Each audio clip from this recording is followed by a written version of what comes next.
Zadig the Babylonian, a novella by François-Marie Arouet de Voltaire. The Blind of One Eye. There lived at Babylon, in the reign of King Moabdar, a young man named Zadig, of a good natural disposition, strengthened and improved by education. Though rich and young, he had learned to moderate his passions. He had nothing stiff or affected in his behavior. He did not pretend to examine every action by the strict rules of reason, but was always ready to make proper allowances for the weakness of mankind. It was matter of surprise that, notwithstanding his sprightly wit, he never exposed by his raillery those vague, incoherent, and noisy discourses, those rash censures, ignorant decisions, coarse jests, and all that empty jingle of words which at Babylon went by the name of conversation. He had learned, in the first book of Zoroaster, that self-love is a football swelled with wind, from which, when pierced, the most terrible tempests issue forth. Above all, Zadig never boasted of his conquests among the women, nor affected to entertain a contemptible opinion of the fair sex. He was generous, and was never afraid of obliging the ungrateful, remembering the grand precept of Zoroaster, "When thou eatest, give to the dogs, should they even bite thee." He was as wise as it is possible for man to be, for he sought to live with the wise. Instructed in the sciences of the ancient Chaldeans, he understood the principles of natural philosophy, such as they were then supposed to be, and knew as much of metaphysics as hath ever been known in any age, that is, little or nothing at all. He was firmly persuaded, notwithstanding the new philosophy of the times, that the year consisted of 365 days and 6 hours, and that the sun was in the center of the world. But when the principal magi told him, with a haughty and contemptuous air, that his sentiments were of a dangerous tendency, and that it was to be an enemy to the state, to believe that the sun revolved round its own axis, and that the year had 12 months, he held his tongue with great modesty and meekness. Possessed as he was of great riches, and consequently of many friends, blessed with a good constitution, a handsome figure, a mind just and moderate, and a heart noble and sincere, he fondly imagined that he might easily be happy. He was going to be married to Semira, who, in point of beauty, birth, and fortune, was the first match in Babylon. He had a real and virtuous affection for this lady, and she loved him with the most passionate fondness. The happy moment was almost arrived that was to unite them forever in the bands of wedlock, when happening to take a walk together toward one of the gates of Babylon, under the palm trees that adorn the banks of the Euphrates, they saw some men approaching, armed with sabers and arrows. These were the attendants of young Orcan, the minister's nephew, whom his uncle's creatures had flattered into an opinion that he might do everything with impunity.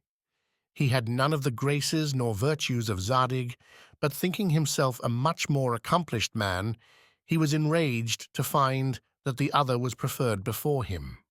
This jealousy, which was merely the effect of his vanity, made him imagine that he was desperately in love with Semira, and accordingly he resolved to carry her off. The ravishers seized her. In the violence of the outrage, they wounded her, and made the blood flow from her person, the sight of which would have softened the tigers of Mount Emmaus. She pierced the heavens with her complaints. She cried out, "My dear husband, they tear me from the man I adore."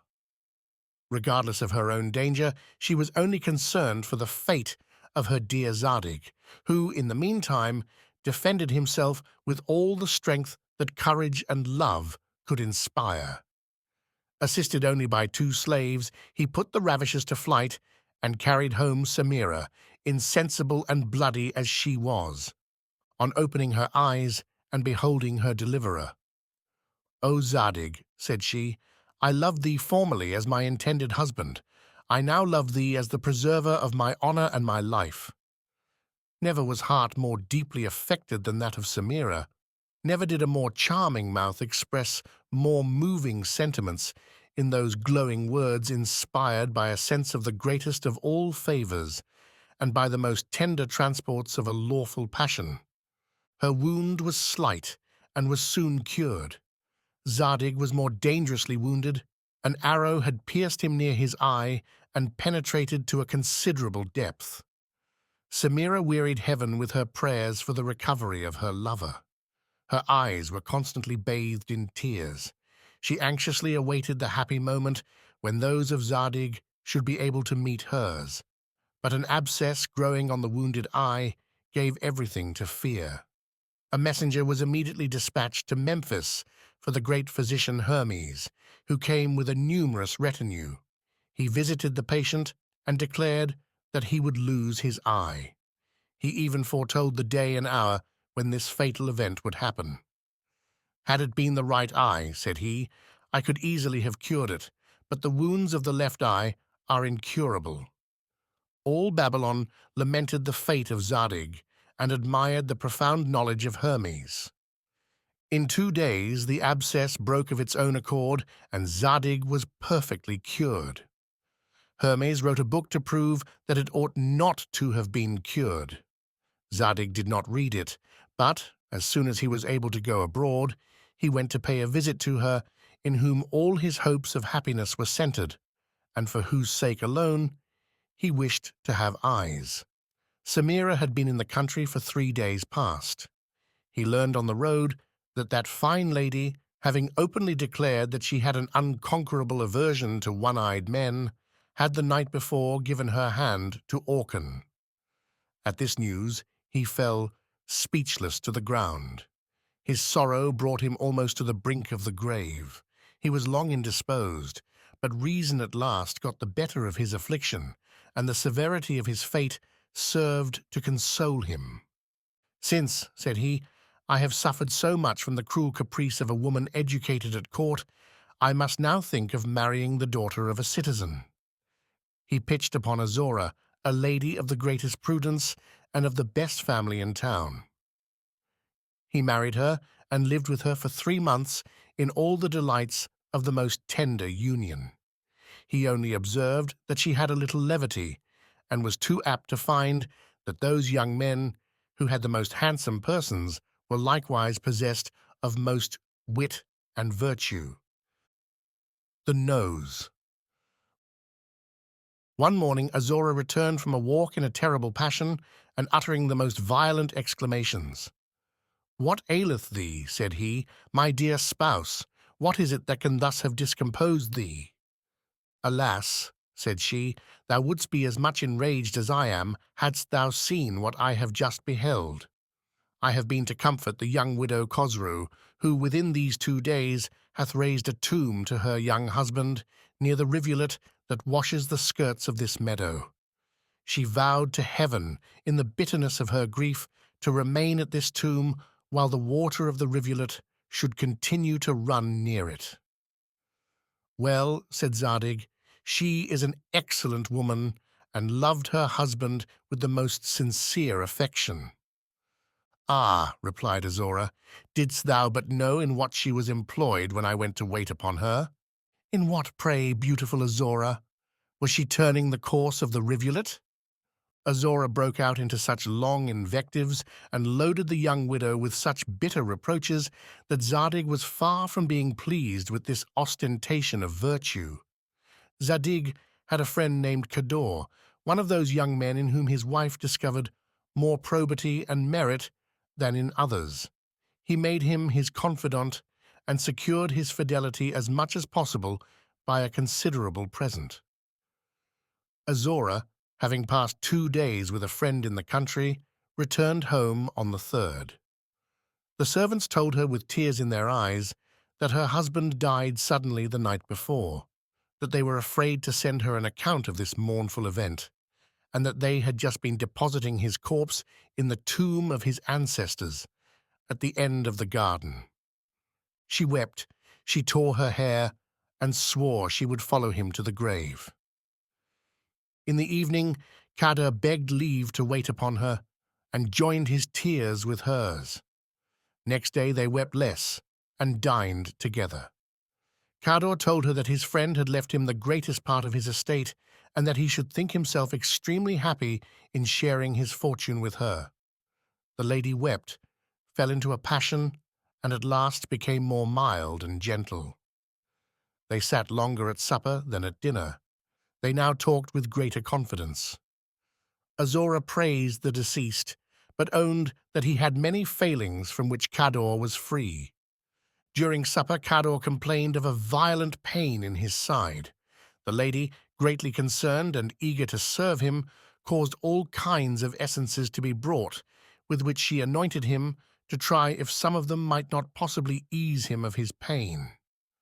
She lamented that the great Hermes was not still in Babylon. She even condescended to touch the side in which Cador felt such exquisite pain. "Art thou subject to this cruel disorder?" said she to him with a compassionate air.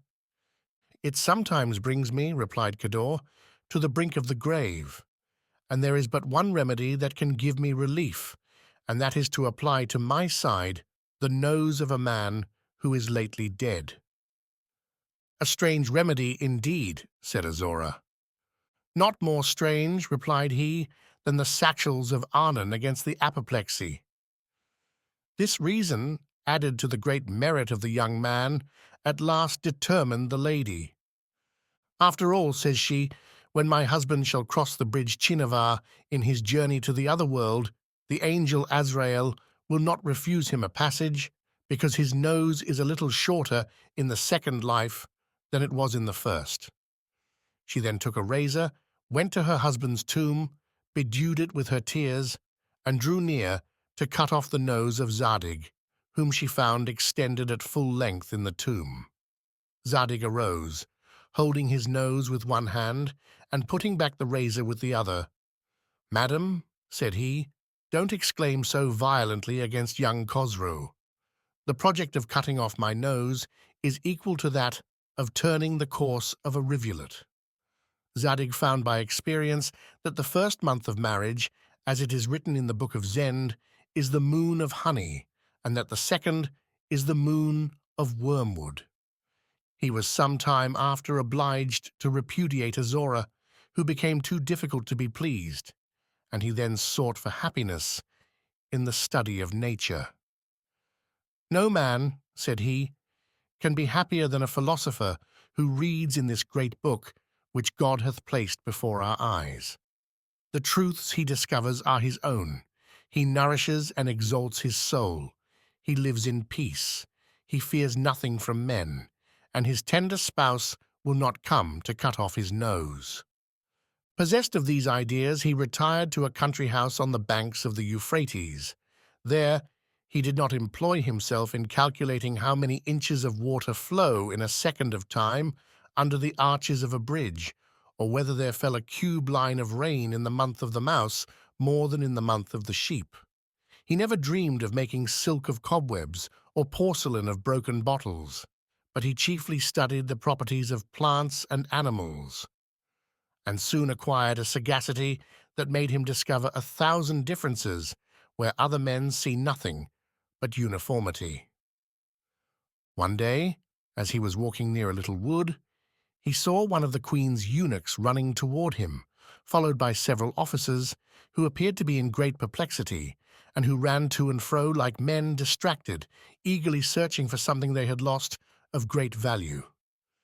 "Young man," said the first eunuch, "hast thou seen the queen's dog?"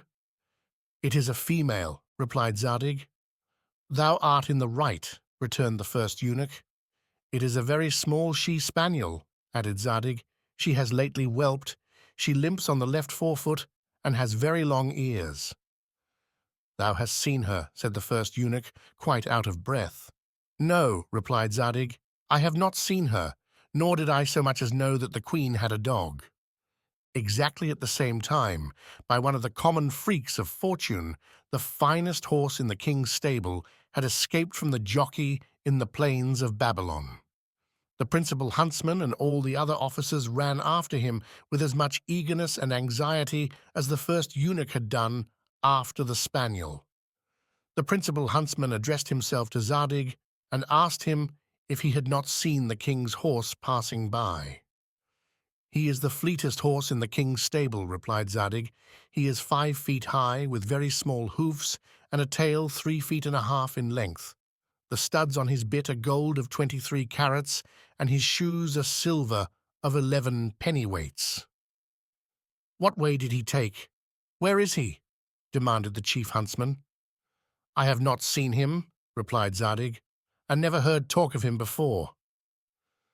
The principal huntsman and the first eunuch never doubted but that Zadig had stolen the king's horse and the queen's spaniel. They therefore had him conducted before the assembly of the Grand Desterham, who condemned him to the knout and to spend the rest of his days in Siberia.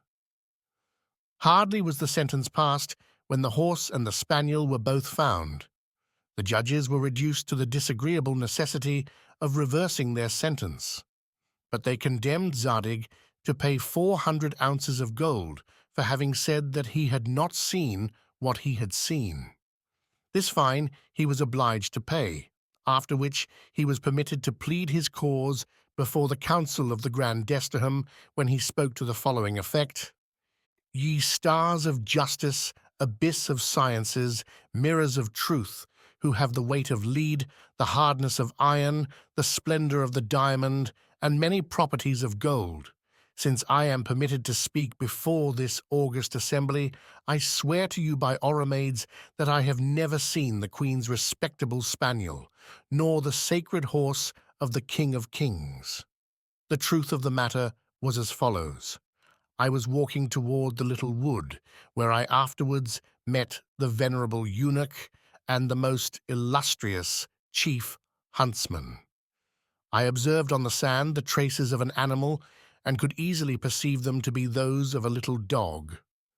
The light and long furrows impressed on little eminences of sand between the marks of the paws plainly discovered that it was a female whose dugs were hanging down, and that therefore she must have whelped a few days before. Other traces of a different kind, that always appeared to have gently brushed the surface of the sand near the marks of the forefeet, showed me that she had very long ears, and as I remarked that there was always a slighter impression made on the sand by one foot than the other 3, I found that the spaniel of our august queen was a little lame, if I may be allowed the expression. With regard to the horse of the King of Kings, you will be pleased to know that, walking in the lanes of this wood, I observed the marks of a horse's shoes, all at equal distances. "This must be a horse," said I to myself, "that gallops excellently."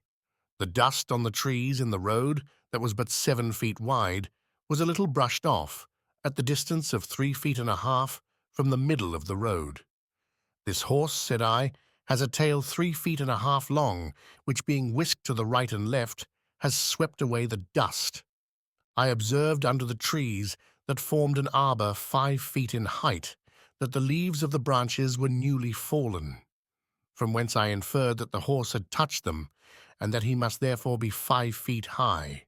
As to his bit, it must be gold of 23 carats, for he had rubbed its bosses against a stone which I knew to be a touchstone, and which I have tried. In a word, from the marks made by his shoes on flints of another kind, I concluded that he was shod with silver 11 deniers fine. All the judges admired Zadig for his acute and profound discernment. The news of this speech was carried even to the king and queen. Nothing was talked of but Zadig in the antechambers, the chambers, and the cabinet, and though many of the magi were of opinion that he ought to be burned as a sorcerer, the king ordered his officers to restore him the 400 ounces of gold which he had been obliged to pay. The register, the attorneys, and bailiffs went to his house with great formality to carry him back his 400 ounces. They only retained 398 of them to defray the expenses of justice, and their servants demanded their fees. Zadig saw how extremely dangerous it sometimes is to appear too knowing, and therefore resolved that on the next occasion of the like nature he would not tell what he had seen. Such an opportunity soon offered. A prisoner of state made his escape, and passed under the window of Zadig's house. Zadig was examined and made no answer, but it was proved that he had looked at the prisoner from this window. For this crime, he was condemned to pay 500 ounces of gold, and, according to the polite custom of Babylon, he thanked his judges for their indulgence. "Great God," said he to himself, "what a misfortune it is to walk in a wood through which the queen's spaniel or the king's horse has passed. How dangerous to look out at a window, and how difficult to be happy in this life." The envious man. Zadig resolved to comfort himself by philosophy and friendship for the evils he had suffered from fortune. He had in the suburbs of Babylon a house elegantly furnished, in which he assembled all the arts and all the pleasures worthy the pursuit of a gentleman. In the morning his library was open to the learned. In the evening his table was surrounded by good company, but he soon found what very dangerous guests these men of letters are. A warm dispute arose on one of Zoroaster's laws, which forbids the eating of a griffin. "Why," said some of them, "prohibit the eating of a griffin if there is no such an animal in nature?" "There must necessarily be such an animal," said the others, "since Zoroaster forbids us to eat it." Zadig would fain have reconciled them by saying, "If there are no griffins, we cannot possibly eat them, and thus, either way, we shall obey Zoroaster." A learned man who had composed 13 volumes on the properties of the griffin, and was besides the chief theurgite, hastened away to accuse Zadig before one of the principal magi, named Yebor, the greatest blockhead, and therefore the greatest fanatic among the Chaldeans. This man would have impaled Zadig to do honors to the sun, and would then have recited the breviary of Zoroaster with greater satisfaction. The friend, Cador, "A friend is better than 100 priests," went to Yebor and said to him, "Long live the sun and the griffins. Beware of punishing Zadig. He is a saint. He has griffins in his inner court and does not eat them, and his accuser is an heretic who dares to maintain that rabbits have cloven feet and are not unclean." "Well," said Yebor, shaking his bald pate, "we must impale Zadig for having thought contemptuously of griffins, and the other for having spoken disrespectfully of rabbits." Cador hushed up the affair by means of a maid of honor with whom he had a love affair, and who had great interest in the College of the Magi. Nobody was impaled. This levity occasioned a great murmuring among some of the doctors, who from thence predicted the fall of Babylon. "Upon what does happiness depend?" said Zadig. "I am persecuted by everything in the world, even on account of beings that have no existence." He cursed those men of learning, and resolved for the future to live with none but good company. He assembled at his house the most worthy men and the most beautiful ladies of Babylon. He gave them delicious suppers, often preceded by concerts of music, and always animated by polite conversation, from which he knew how to banish that affectation of wit which is the surest method of preventing it entirely, and of spoiling the pleasure of the most agreeable society. Neither the choice of his friends nor that of the dishes was made by vanity, for in everything he preferred the substance to the shadow, and by these means he procured that real respect to which he did not aspire. Opposite to his house lived one Arimazes, a man whose deformed countenance was but a faint picture of his still more deformed mind. His heart was a mixture of malice, pride, and envy. Having never been able to succeed in any of his undertakings, he revenged himself on all around him by loading them with the blackest calumnies. Rich as he was, he found it difficult to procure a set of flatterers. The rattling of the chariots that entered Zadig's court in the evening filled him with uneasiness. The sound of his praises enraged him still more.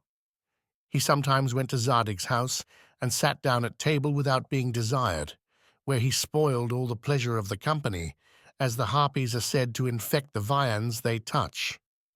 It happened that one day he took it in his head to give an entertainment to a lady, who, instead of accepting it, went to sup with Zadig. At another time, as he was talking with Zadig at court, a minister of state came up to them and invited Zadig to supper without inviting Arimazes. The most implacable hatred has seldom a more solid foundation. This man, who in Babylon was called the envious, resolved to ruin Zadig because he was called the happy.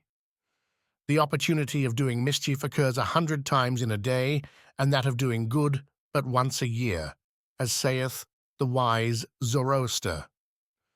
The envious man went to see Zadig, who was walking in his garden with 2 friends and a lady, to whom he said many gallant things, without any other intention than that of saying them. The conversation turned upon a war, which the king had just brought to a happy conclusion against the prince of Hyrcania, his vassal. Zadig, who had signalized his courage in this short war, bestowed great praises on the king, but greater still on the lady. He took out his pocketbook and wrote 4 lines extempore, which he gave to this amiable person to read. His friends begged they might see them, but modesty, or rather a well-regulated self-love, would not allow him to grant their request. He knew that extempore verses are never approved of by any but by the person in whose honor they are written. He therefore tore in 2 the leaf on which he had wrote them, and threw both the pieces into a thicket of rose bushes, where the rest of the company sought for them in vain. A slight shower falling soon after obliged them to return to the house. The envious man, who stayed in the garden, continued the search, till at last he found a piece of the leaf. It had been torn in such a manner that each half of a line formed a complete sense, and even a verse of a shorter measure. But what was still more surprising, these short verses were found to contain the most injurious reflections on the king. They ran thus: "To flagrant crimes his crown he owes, to peaceful times the worst of foes."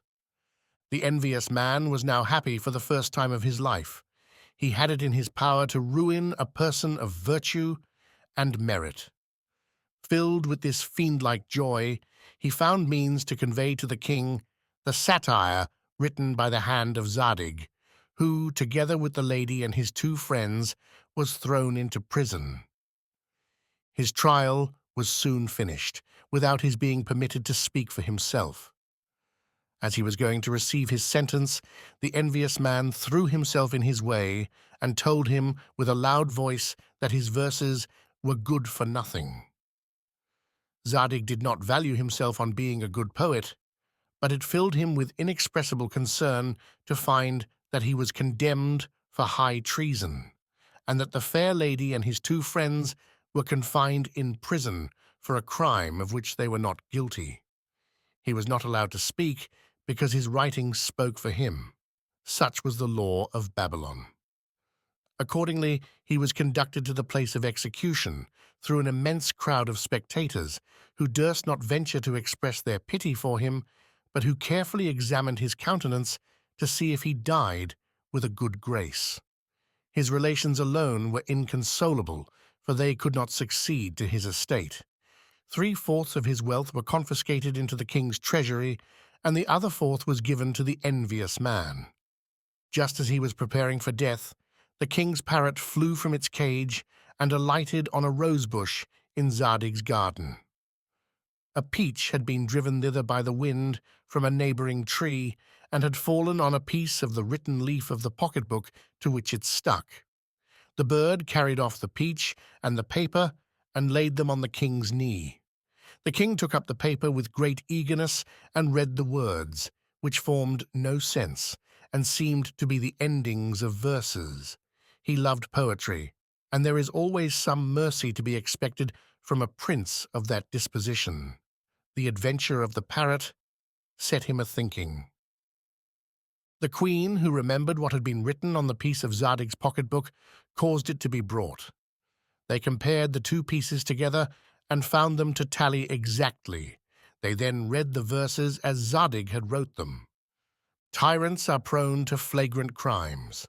To clemency his crown he owes, to concord and to peaceful times. Love only is the worst of foes. The king gave immediate orders that Zadig should be brought before him, and that his two friends and the lady should be set at liberty. Zadig fell prostrate on the ground before the king and queen, humbly begged their pardon for having made such bad verses, and spoke with so much propriety, wit, and good sense that their majesties desired they might see him again.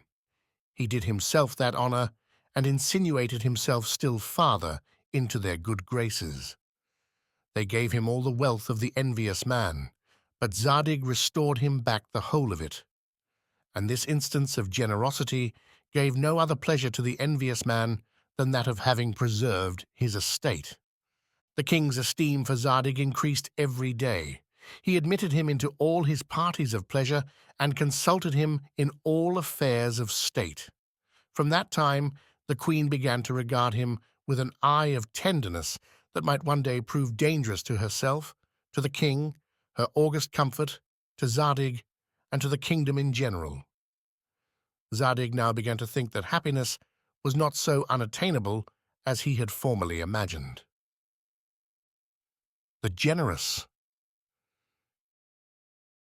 The time now arrived for celebrating a grand festival, which returned every 5 years. It was a custom in Babylon solemnly to declare at the end of every 5 years which of the citizens had performed the most generous action. The grandees and the magi were the judges.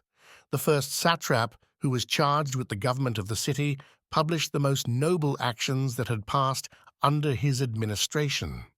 The competition was decided by votes, and the king pronounced the sentence. People came to this solemnity from the extremities of the earth. The conqueror received from the monarch's hand a golden cup adorned with precious stones, his majesty at the same time making him this compliment: "Receive this reward of thy generosity, and may the gods grant me many subjects like to thee." This memorable day being come, the king appeared on his throne, surrounded by the grandees, the magi, and the deputies of all nations that came to these games, where glory was acquired not by the swiftness of horses, nor by strength of body, but by virtue. The first satrap recited, with an audible voice, such actions as might entitle the authors of them to this invaluable prize. He did not mention the greatness of soul with which Zadig had restored the envious man his fortune, because it was not judged to be an action worthy of disputing the prize. He first presented a judge who, having made a citizen lose a considerable cause by a mistake, for which after all he was not accountable, had given him the whole of his own estate, which was just equal to what the other had lost.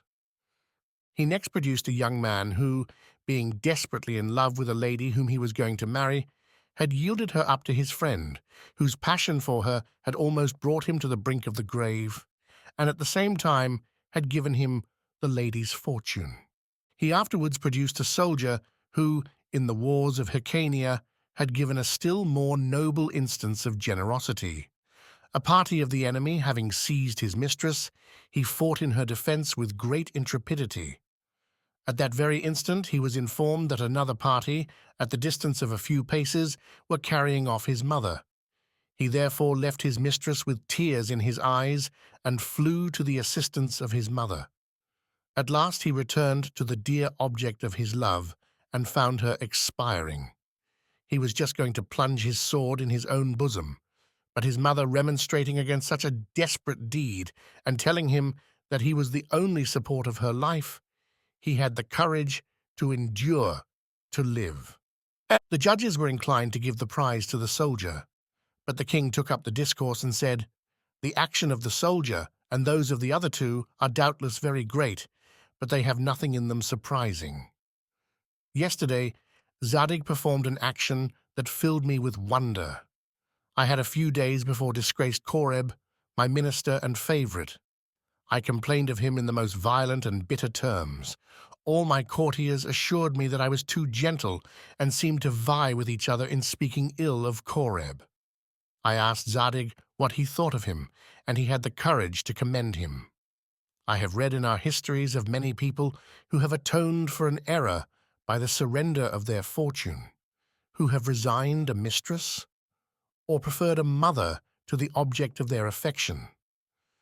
But never before did I hear of a courtier who spoke favorably of a disgraced minister that labored under the displeasure of his sovereign. I give to each of those whose generous actions have been now recited 20,000 pieces of gold, but the cup I give to Zadig. May it please your majesty, said Zadig, thyself alone deservest the cup. Thou hast performed an action of all others the most uncommon and meritorious, since, notwithstanding thy being a powerful king, thou wast not offended at thy slave when he presumed to oppose thy passion. The king and Zadig were equally the object of admiration. The judge who had given his estate to his client, the lover who had resigned his mistress to a friend, and the soldier who had preferred the safety of his mother to that of his mistress, received the king's presents and saw their names enrolled in the catalogue of generous men. Zadig had the cup, and the king acquired the reputation of a good prince, which he did not long enjoy. The day was celebrated by feasts that lasted longer than the law enjoined, and the memory of it is still preserved in Asia. Zadig said, "Now I am happy at last." But he found himself fatally deceived. The minister. The king had lost his first minister and chose Zadig to supply his place. All the ladies in Babylon applauded the choice, for since the foundation of the empire there had never been such a young minister. But all the courtiers were filled with jealousy and vexation. The envious man in particular was troubled with a spitting of blood and a prodigious inflammation in his nose. Zadig, having thanked the king and queen for their goodness, went likewise to thank the parrot. "Beautiful bird," said he, "'tis thou that hast saved my life and made me first minister. The queen's spaniel and the king's horse did me a great deal of mischief, but thou hast done me much good. Upon such slender threads as these do the fates of mortals hang. But," added he, "this happiness perhaps will vanish very soon."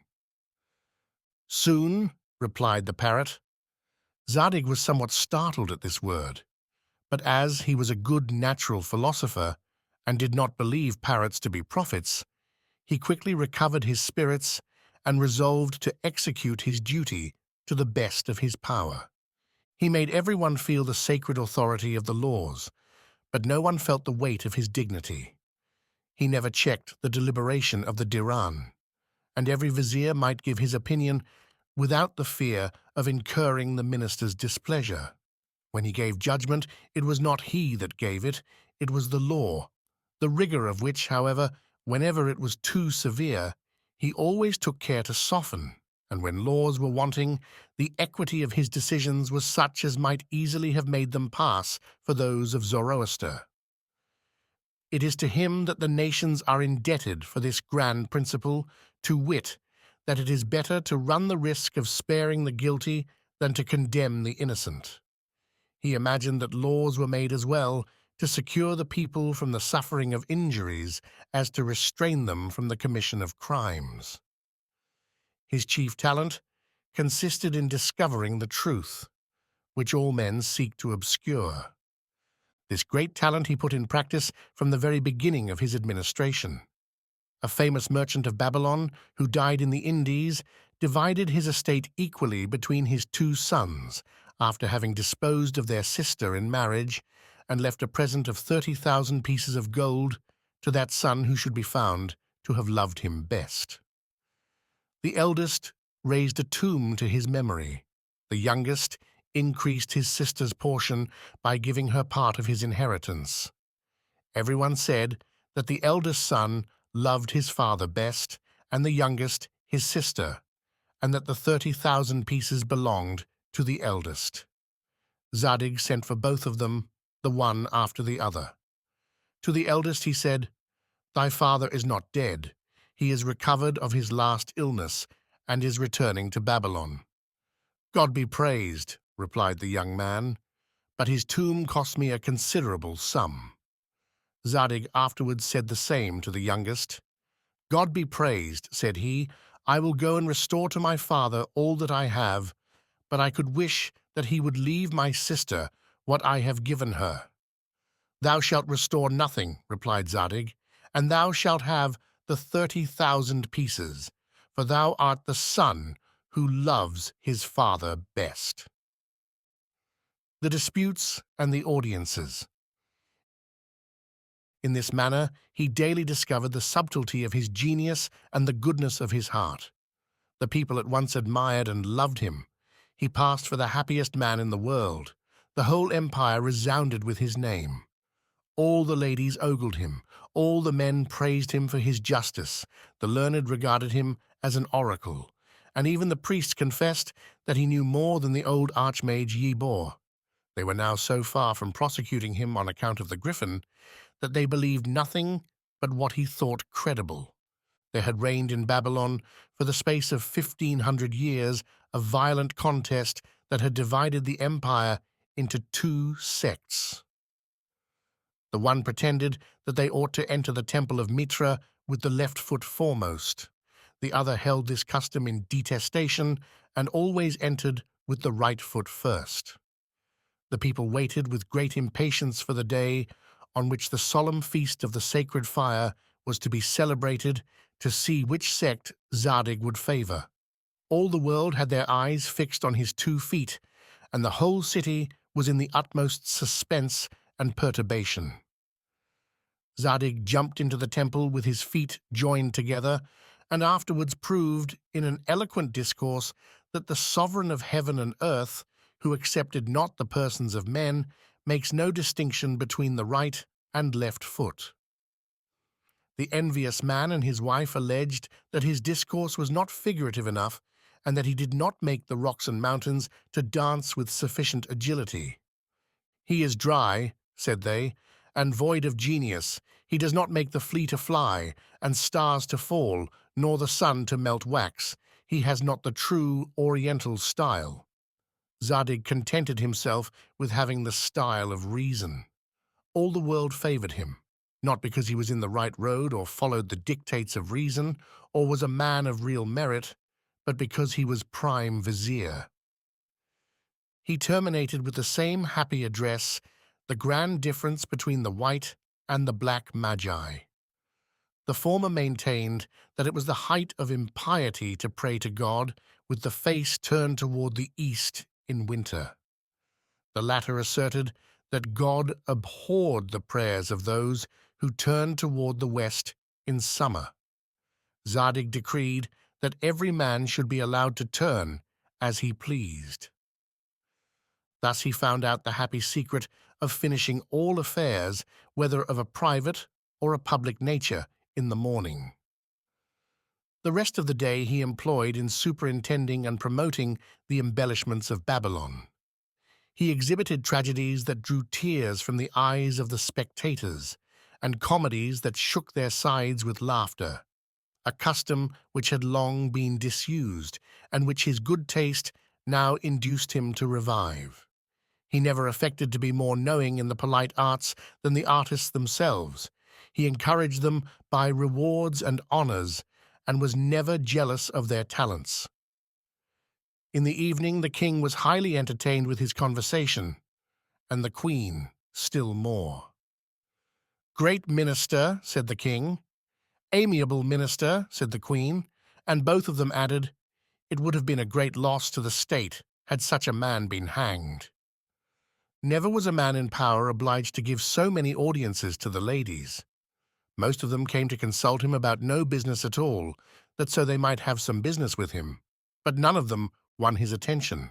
Meanwhile, Zadig perceived that his thoughts were always distracted as well when he gave audience as when he sat in judgment. He did not know to what to attribute this absence of mind, and that was his only sorrow. He had a dream in which he imagined that he laid himself down upon a heap of dry herbs, among which there were many prickly ones that gave him great uneasiness, and that he afterwards reposed himself on a soft bed of roses, from which there sprung a serpent that wounded him to the heart with its sharp and venomed tongue. "Alas," said he, "I have long lain on these dry and prickly herbs. I am now on the bed of roses. But what shall be the serpent? Jealousy?" Zadig's calamities sprung even from his happiness, and especially from his merit. He every day conversed with the king and Astarte, his august comfort. The charms of his conversation were greatly heightened by that desire of pleasing, which is to the mind what dress is to beauty. His youth and graceful appearance insensibly made an impression on Astarte, which she did not at first perceive. Her passion grew and flourished in the bosom of innocence. Without fear or scruple, she indulged the pleasing satisfaction of seeing and hearing a man who was so dear to her husband and to the empire in general. She was continually praising him to the king.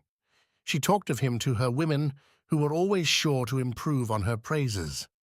And thus everything contributed to pierce her heart with a dart of which she did not seem to be sensible. She made several presents to Zadig, which discovered a greater spirit of gallantry than she imagined. She intended to speak to him only as a queen, satisfied with his services, and her expressions were sometimes those of a woman in love. Astarte was much more beautiful than that Semira who had such a strong aversion to one-eyed men, or that other woman who had resolved to cut off her husband's nose. Her unreserved familiarity, her tender expressions, at which she began to blush, and her eyes, which, though she endeavored to divert them to other objects, were always fixed upon his, inspired Zadig with a passion that filled him with astonishment. He struggled hard to get the better of it. He called to his aid the precepts of philosophy, which had always stood him in stead. But from thence, though he could derive the light of knowledge, he could procure no remedy to cure the disorders of his lovesick heart. Duty, gratitude, and violated majesty presented themselves to his mind as so many avenging gods. He struggled, he conquered, but this victory, which he was obliged to purchase afresh every moment, cost him many sighs and tears. He no longer dared to speak to the queen with that sweet and charming familiarity which had been so agreeable to them both. His countenance was covered with a cloud. His conversation was constrained and incoherent. His eyes were fixed on the ground. And when, in spite of all his endeavors to the contrary, they encountered those of the queen, they found them bathed in tears and darting arrows of flame. They seemed to say, "We adore each other, and yet are afraid to love. We both burn with a fire which we both condemn." Zadig left the royal presence full of perplexity and despair, and having his heart oppressed with a burden which he was no longer able to bear. In the violence of his perturbation, he involuntarily betrayed the secret to his friend Cador, in the same manner as a man who, having long supported the fits of a cruel disease, discovers his pain by a cry extorted from him by a more severe fit and by the cold sweat that covers his brow. "I have already discovered," said Cador, "the sentiments which thou wouldst fain conceal from thyself. The symptoms by which the passions show themselves are certain and infallible. Judge, my dear Zadig, since I have read thy heart, whether the king will not discover something in it that may give him offense. He has no other fault but that of being the most jealous man in the world. Thou canst resist the violence of thy passion with greater fortitude than the queen, because thou art a philosopher, and because thou art Zadig. Astarte is a woman. She suffers her eyes to speak with so much the more imprudence, as she does not as yet think herself guilty. Conscious of her innocence, she unhappily neglects those external appearances which are so necessary. I shall tremble for her so long as she has nothing wherewithal to reproach herself. Were ye both of one mind, ye might easily deceive the whole world. A growing passion, which we endeavour to suppress, discovers itself in spite of all our efforts to the contrary. But love, when gratified, is easily concealed. Zadig trembled at the proposal of betraying the king, his benefactor, and never was he more faithful to his prince than when guilty of an involuntary crime against him. Meanwhile, the queen mentioned the name of Zadig so frequently and with such a blushing and downcast look. She was sometimes so lively and sometimes so perplexed when she spoke to him in the king's presence, and was seized with such deep thoughtfulness at his going away that the king began to be troubled. He believed all that he saw and imagined all that he did not see. He particularly remarked that his wife's shoes were blue, and that Zadig's shoes were blue, that his wife's ribbons were yellow, and that Zadig's bonnet was yellow, and these were terrible symptoms to a prince of so much delicacy. In his jealous mind, suspicions were turned into certainty. All the slaves of kings and queens are so many spies over their hearts. They soon observed that Astarte was tender, and that Moabdar was jealous. The envious man brought false reports to the king. The monarch now thought of nothing but in what manner he might best execute his vengeance. He one night resolved to poison the queen, and in the morning to put Zadig to death by the bowstring. The orders were given to a merciless eunuch, who commonly executed his acts of vengeance. There happened at that time to be in the king's chamber a little dwarf, who, though dumb, was not deaf.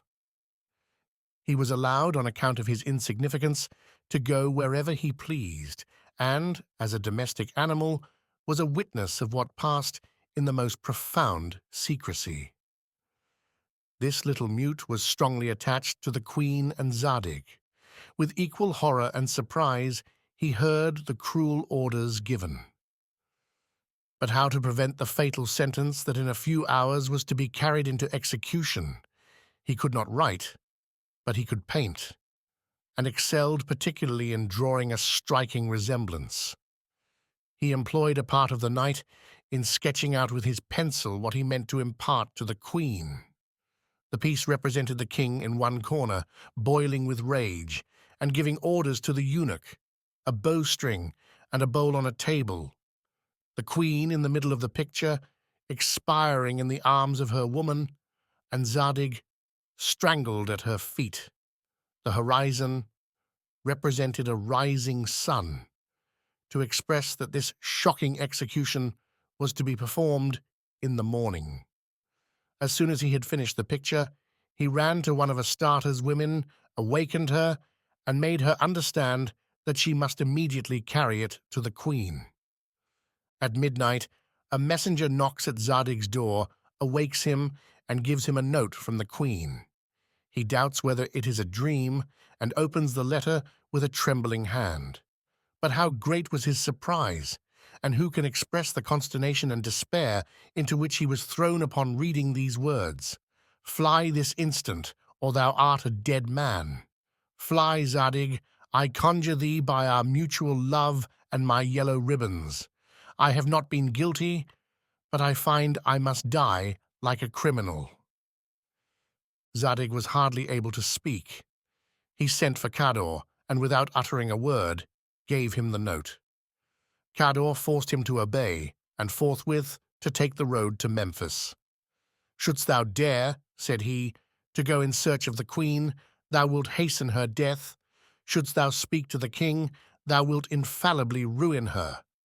I will take upon me the charge of her destiny. Follow thy own. I will spread a report that thou hast taken the road to India. I will soon follow thee, and inform thee of all that shall have passed in Babylon." At that instant, Cador caused 2 of the swiftest dromedaries to be brought to a private gate of the palace. Upon one of these he mounted Zadig, whom he was obliged to carry to the door, and who was ready to expire with grief. He was accompanied by a single domestic, and Cador, plunged in sorrow and astonishment, soon lost sight of his friend.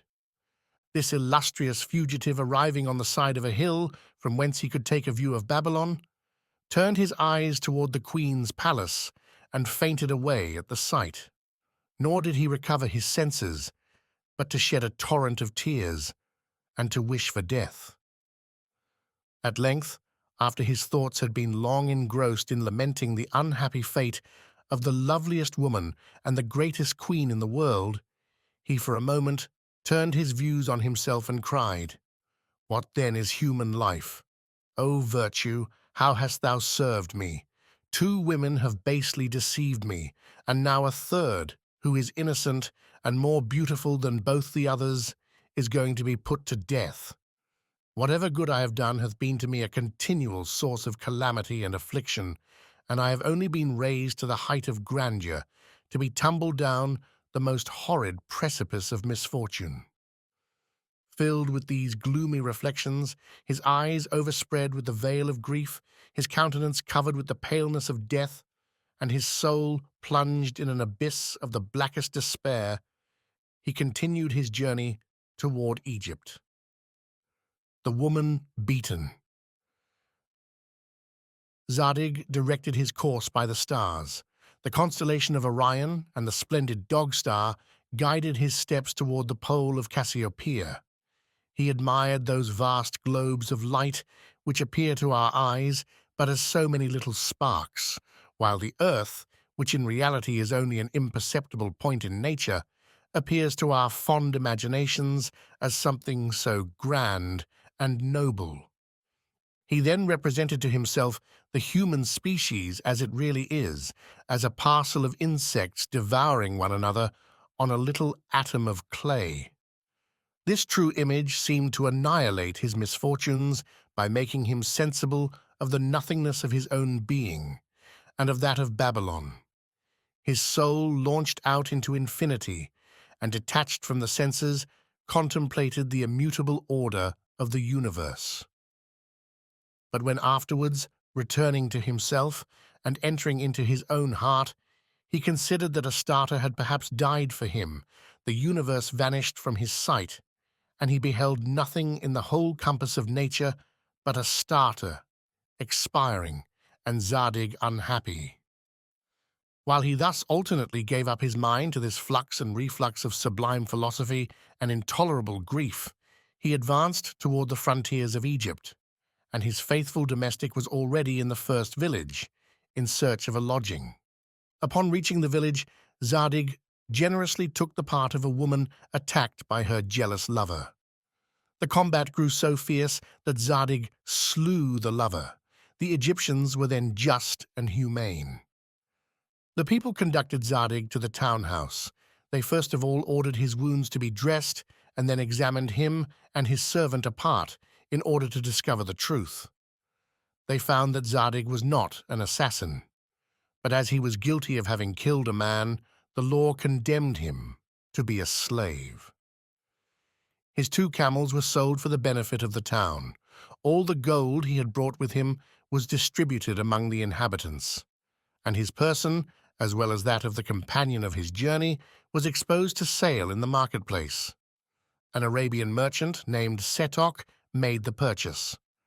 But as the servant was fitter for labor than the master, he was sold at a higher price. There was no comparison between the 2 men. Thus, Zadig became a slave subordinate to his own servant. They were linked together by a chain fastened to their feet, and in this condition they followed the Arabian merchant to his house. By the way, Zadig comforted his servant and exhorted him to patience, but he could not help making, according to his usual custom, some reflections on human life. "I see," said he, "that the unhappiness of my fate hath an influence on thine. Hitherto everything has turned out to me in a most unaccountable manner. I have been condemned to pay a fine for having seen the marks of a spaniel's feet.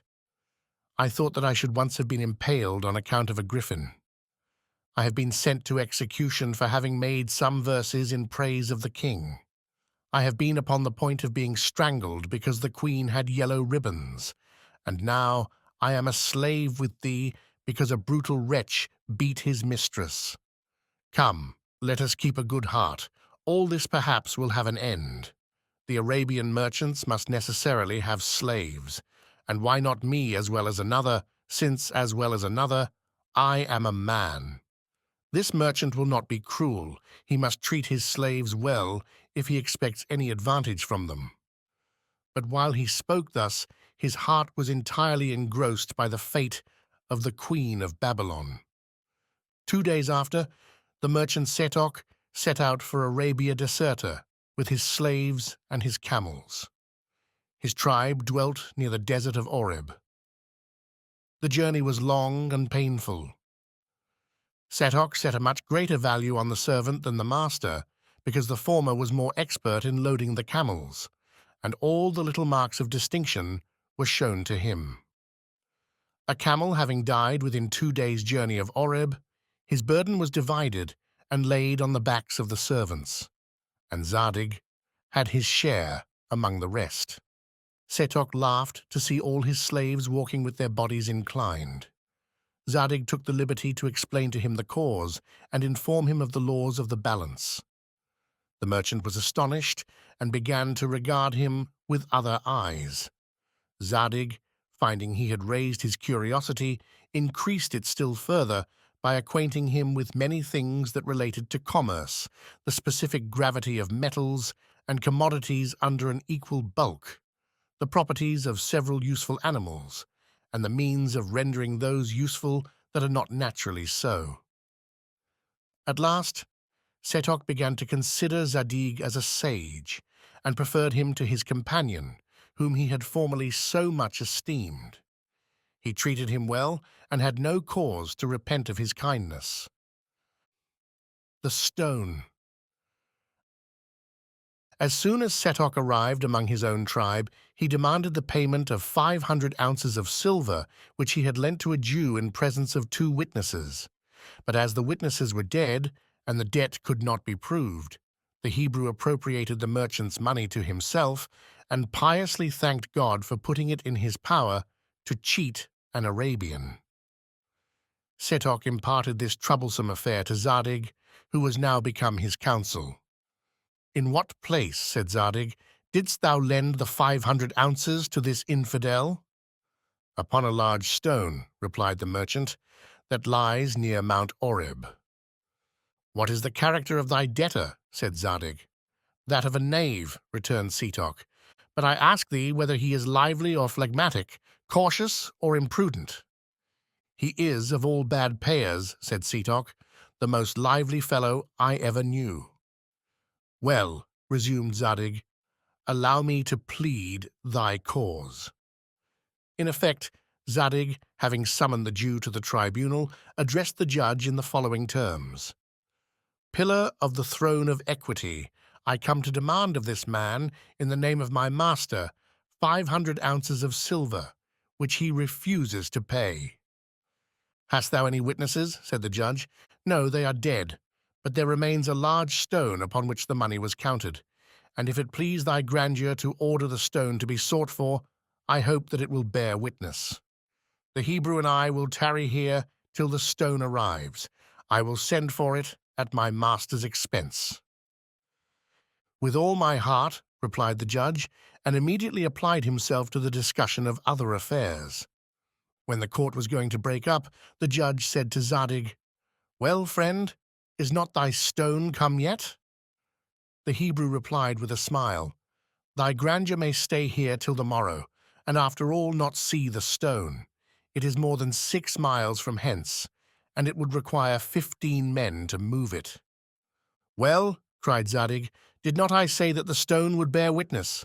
Since this man knows where it is, he thereby confesses that it was upon it that the money was counted." The Hebrew was disconcerted, and was soon after obliged to confess the truth.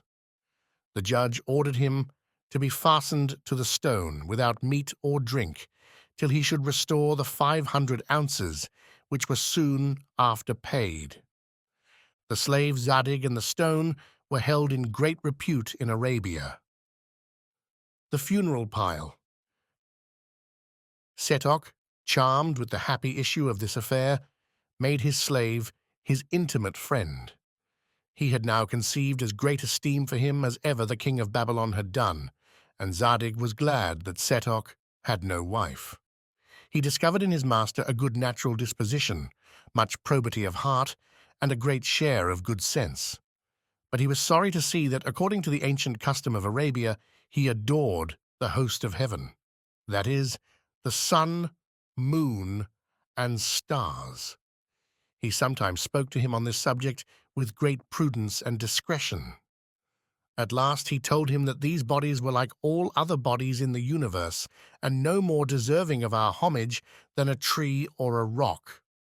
But, said Setok, they are eternal beings, and it is from them we derive all we enjoy. They animate nature, they regulate the seasons, and besides are removed at such an immense distance from us that we cannot help revering them. Thou receivest more advantage, replied Zadig, from the waters of the Red Sea, which carry thy merchandise to the Indies. Why may not it be as ancient as the stars? And if thou adorest what is placed at a distance from thee, thou oughtest to adore the land of the Gangarides, which lies at the extremity of the earth. No, said Setok, the brightness of the stars commands my adoration. At night, Zadig lighted up a great number of candles in the tent where he was to sup with Setok, and the moment his patron appeared, he fell on his knees before these lighted tapers, and said, Eternal and shining luminaries, be ye always propitious to me. Having thus said, he sat down at table, without taking the least notice of Setok.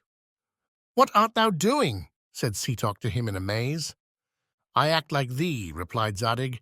I adore these candles, and neglect their master and mine. Setok comprehended the profound sense of this apologue. The wisdom of his slave sunk deep into his soul. He no longer offered incense to the creatures, but adored the eternal being who made them.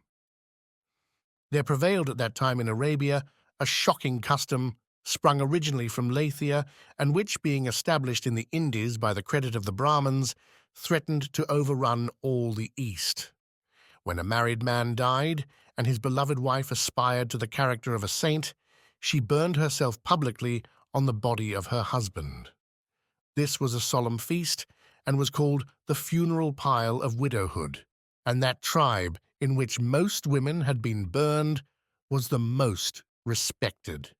An Arabian of Setok's tribe being dead, his widow, whose name was Almona, and who was very devout, published the day and hour when she intended to throw herself into the fire, amidst the sound of drums and trumpets.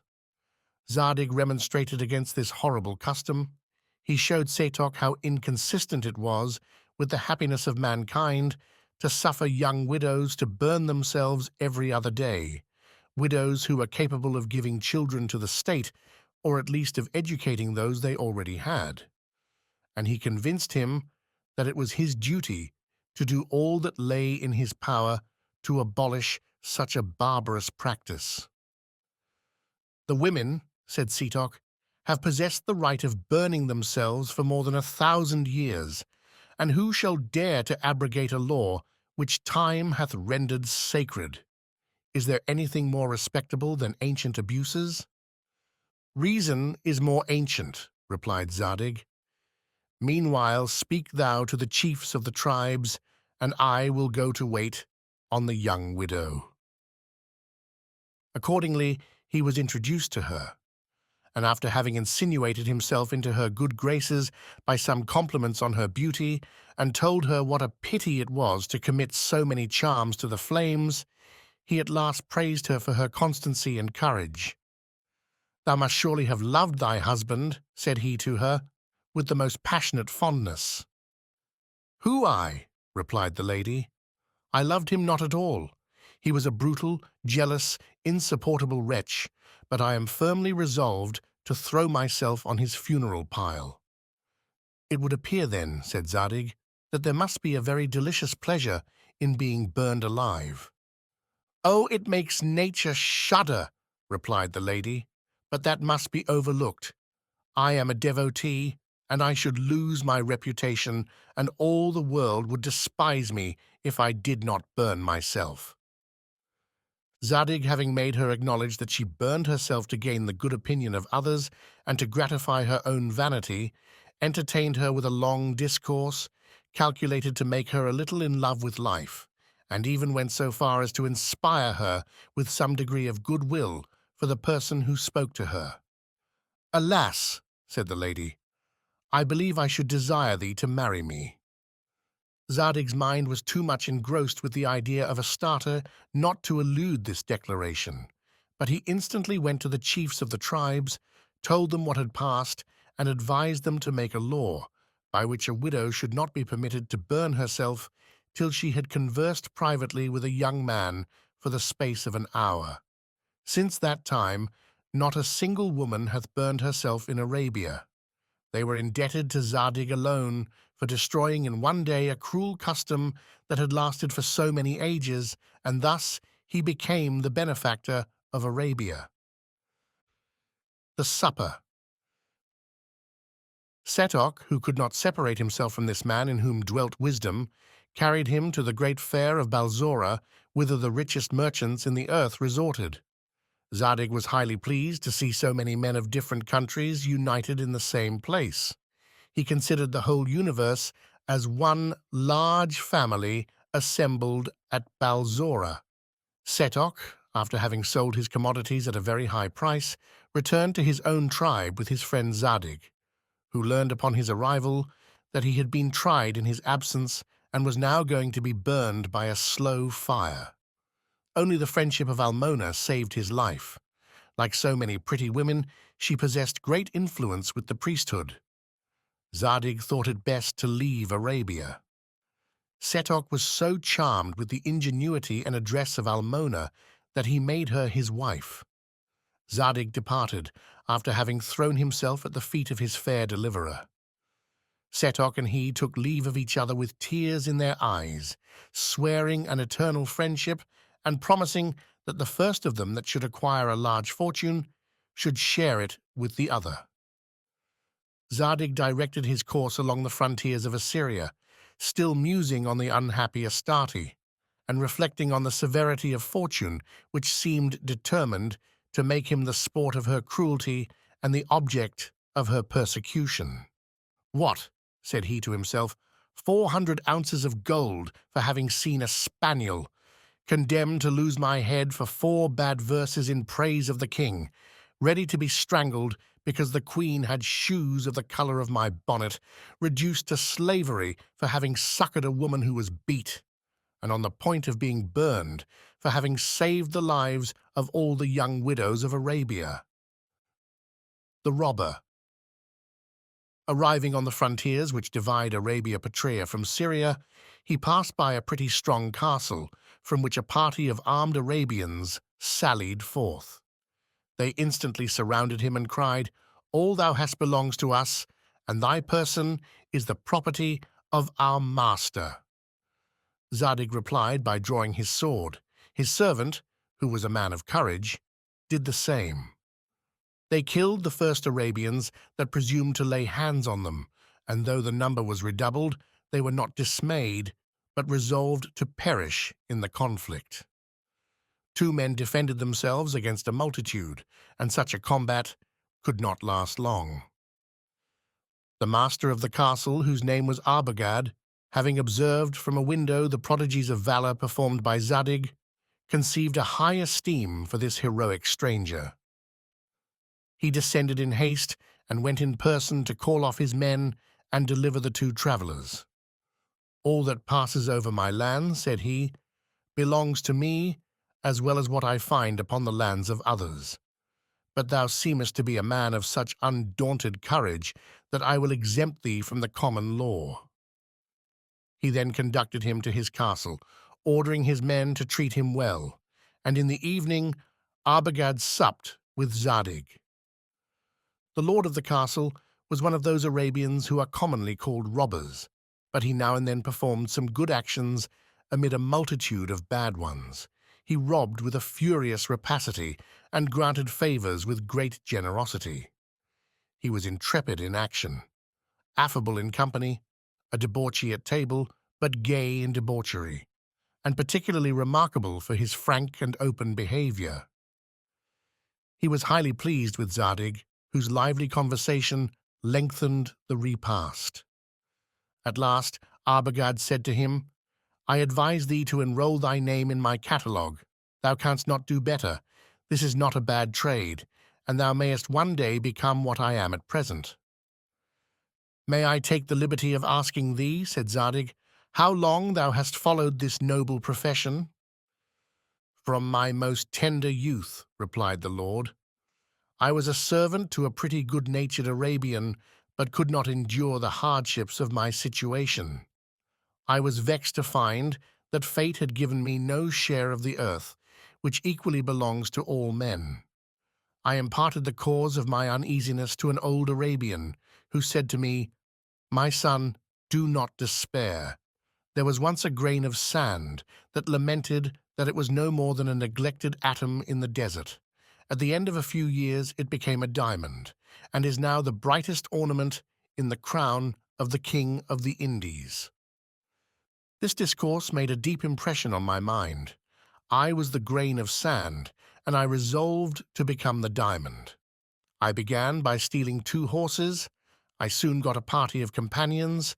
I put myself in a condition to rob small caravans, and thus, by degrees, I destroyed the difference which had formerly subsisted between me and other men. I had my share of the good things of this world, and was even recompensed with usury for the hardships I had suffered. I was greatly respected, and became the captain of a band of robbers. I seized this castle by force. The satrap of Syria had a mind to dispossess me of it, but I was too rich to have anything to fear. I gave the satrap a handsome present, by which means I preserved my castle and increased my possessions. He even appointed me treasurer of the tributes which Arabia Petraea pays to the King of Kings. I perform my office of receiver with great punctuality, but take the freedom to dispense with that of paymaster.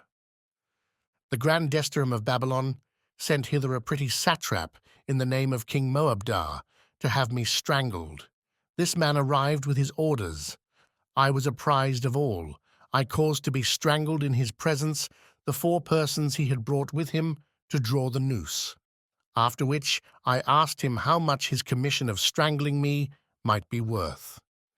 He replied that his fees would amount to about 300 pieces of gold. I then convinced him that he might gain more by staying with me. I made him an inferior robber, and he is now one of my best and richest officers. If thou wilt take my advice, thy success may be equal to his. Never was there a better season for plunder, since King Moabdar is killed, and all Babylon thrown into confusion. Moabdar killed, said Zadig, and what has become of Queen Astarte? I know not, replied Arbogad. All I know is that Moabdar lost his senses and was killed, that Babylon is a scene of disorder and bloodshed, that all the empire is desolated, that there are some fine strokes to be struck yet, and that for my own part I have struck some that are admirable. But the queen, said Zadig, for heaven's sake, knowest thou nothing of the queen's fate? Yes, replied he, I have heard something of a prince of Hyrcania. If she was not killed in the tumult, she is probably one of his concubines. But I am much fonder of booty than news. I have taken several women in my excursions, but I keep none of them. I sell them at a high price when they are beautiful, without inquiring who they are. In commodities of this kind rank makes no difference, and a queen that is ugly will never find a merchant. Perhaps I may have sold Queen Astarte, perhaps she is dead, but be it as it will, it is of little consequence to me, and I should imagine of as little to thee. So saying, he drank a large draught which threw all his ideas into such confusion that Zadig could obtain no further information. Zadig remained for some time without speech, sense, or motion. Arbogad continued drinking, told stories, constantly repeated that he was the happiest man in the world, and exhorted Zadig to put himself in the same condition. At last, the soporiferous fumes of the wine lulled him into a gentle repose. Zadig passed the night in the most violent perturbation. "What," said he, "did the king lose his senses? And is he killed? I cannot help lamenting his fate. The empire is rent in pieces, and this robber is happy. O fortune, O destiny! A robber is happy, and the most beautiful of nature's works hath perhaps perished in a barbarous manner, or lives in a state worse than death. O Astarte, what is become of thee?" At daybreak he questioned all those he met in the castle, but they were all busy, and he received no answer. During the night they had made a new capture, and they were now employed in dividing the spoils. All he could obtain in this hurry and confusion was an opportunity of departing, which he immediately embraced, plunged deeper than ever in the most gloomy and mournful reflections. Zadig proceeded on his journey with a mind full of disquiet and perplexity, and wholly employed on the unhappy Astarte, on the king of Babylon, on his faithful friend Cador, on the happy robber Arbogad. In a word, on all the misfortunes and disappointments he had hitherto suffered. The fisherman. At a few leagues' distance from Arbogad's castle, he came to the banks of a small river, still deploring his fate, and considering himself as the most wretched of mankind. He saw a fisherman lying on the brink of the river, scarcely holding in his weak and feeble hand a net which he seemed ready to drop, and lifting up his eyes to heaven. "I am certainly," said the fisherman, "the most unhappy man in the world. I was universally allowed to be the most famous dealer in cream cheese in Babylon, and yet I am ruined.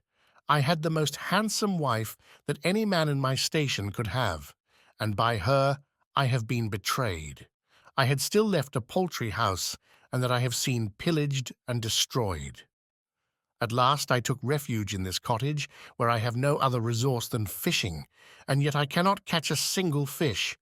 O my net! No more will I throw thee into the water, I will throw myself in thy place."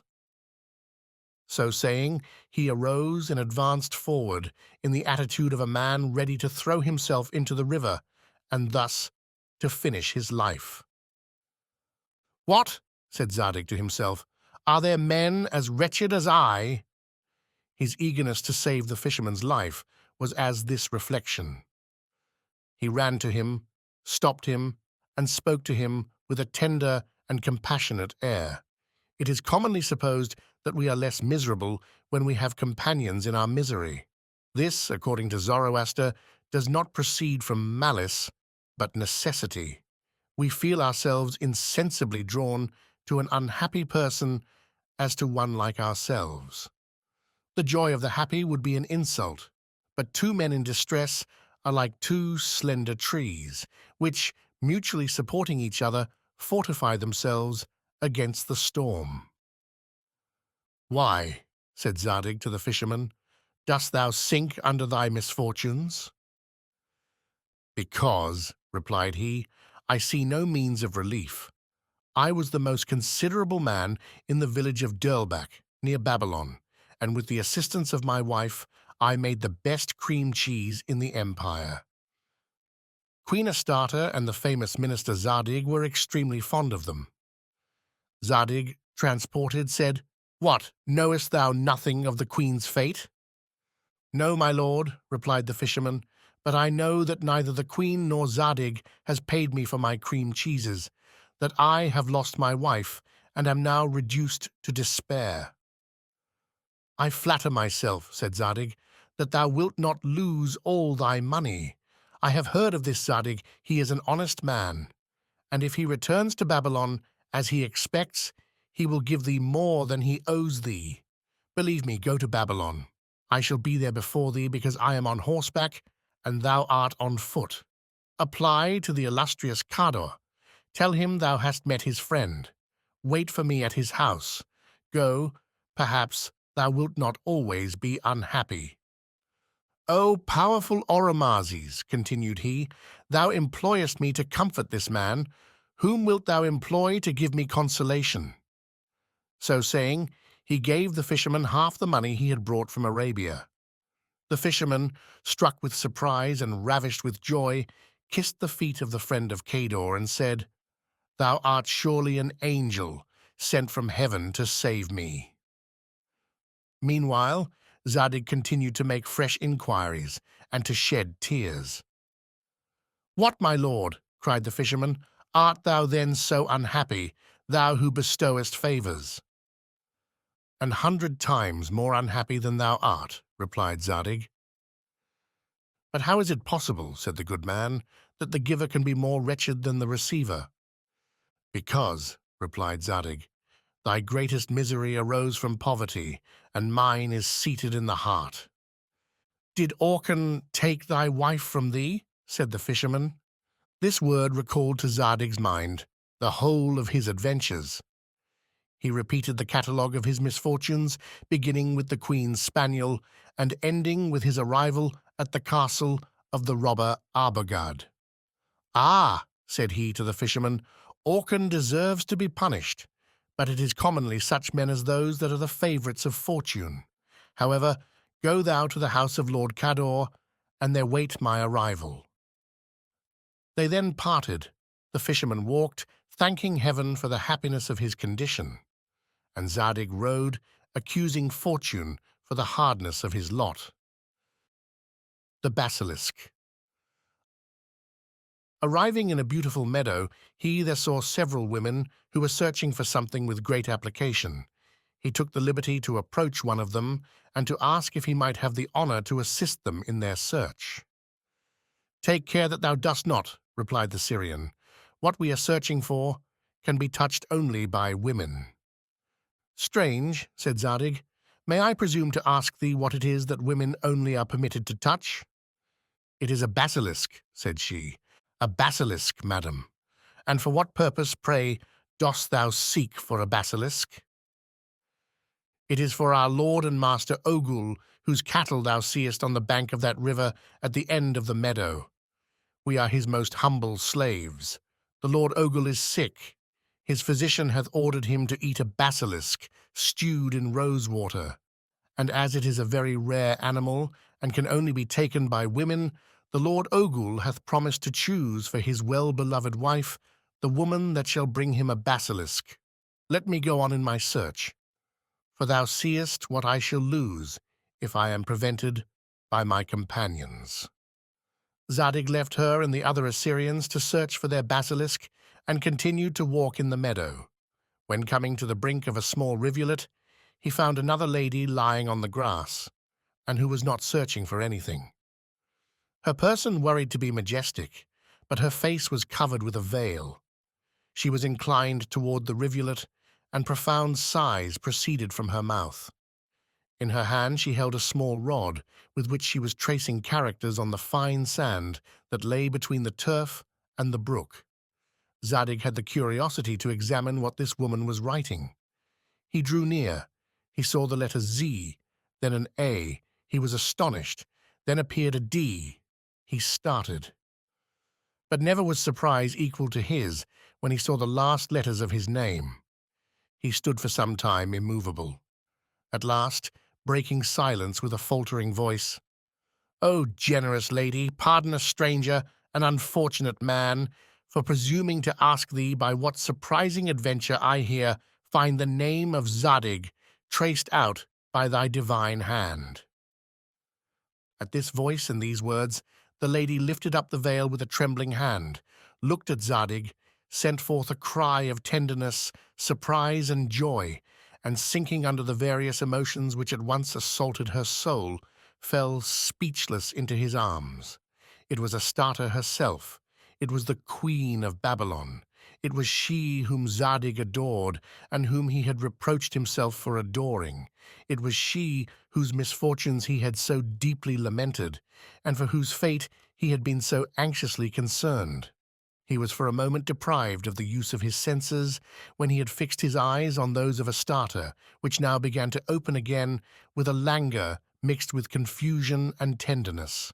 "O ye immortal powers," cried he, "who preside over the fates of weak mortals, do ye indeed restore Astarte to me? At what a time, in what a place, and in what a condition do I again behold her? He fell on his knees before Astarte and laid his face in the dust at her feet. The queen of Babylon raised him up and made him sit by her side on the brink of the rivulet. She frequently wiped her eyes, from which the tears continued to flow afresh.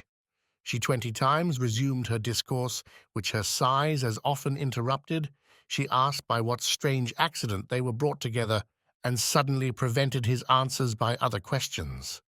She waived the account of her own misfortunes, and desired to be informed of those of Zadig.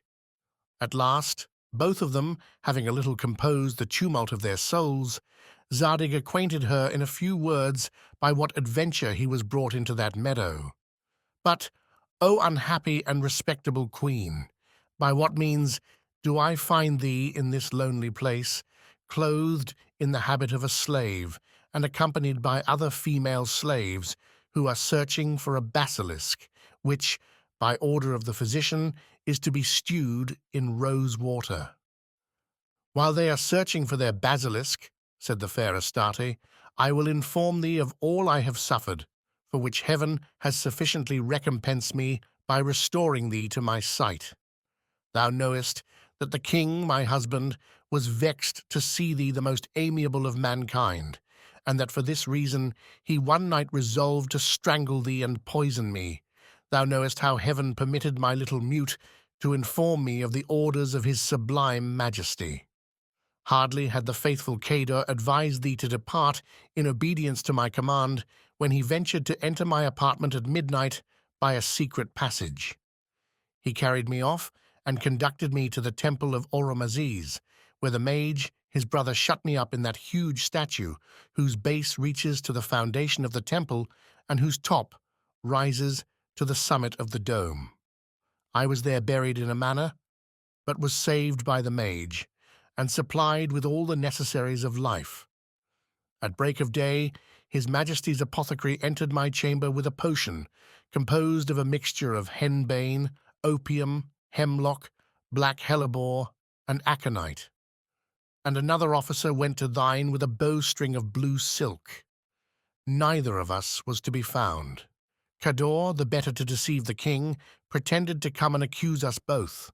He said that thou hadst taken the road to the Indies, and I that to Memphis, on which the king's guards were immediately dispatched in pursuit of us both. The couriers who pursued me did not know me. I had hardly ever shown my face to any but thee, and to thee only in the presence and by the order of my husband. They conducted themselves in the pursuit by the description that had been given them of my person. On the frontiers of Egypt they met with a woman of the same stature with me, and possessed perhaps of greater charms. She was weeping and wandering. They made no doubt but that this woman was the queen of Babylon, and accordingly brought her to Moabdar. Their mistake at first threw the king into a violent passion, but having viewed this woman more attentively, he found her extremely handsome, and was comforted. She was called Missouf. I have since been informed that this name in the Egyptian language signifies the capricious fair one. She was so in reality, but she had as much cunning as caprice. She pleased Moabdar and gained such an ascendancy over him as to make him choose her for his wife. Her character then began to appear in its true colors. She gave herself up without scruple to all the freaks of a wanton imagination. She would have obliged the chief of the Magi, who was old and gouty, to dance before her, and on his refusal, she persecuted him with the most unrelenting cruelty. She ordered her master of the horse to make her a pie of sweetmeats. In vain did he represent that he was not a pastry cook. He was obliged to make it, and lost his place because it was baked a little too hard. The post of master of the horse she gave to her dwarf, and that of chancellor to her page. In this manner did she govern Babylon. Everybody regretted the loss of me. The king, who till the moment of his resolving to poison me and strangle thee had been a tolerably good kind of man, seemed now to have drowned all his virtues in his immoderate fondness for this capricious fair one. He came to the temple on the great day of the feast, held in honor of the sacred fire.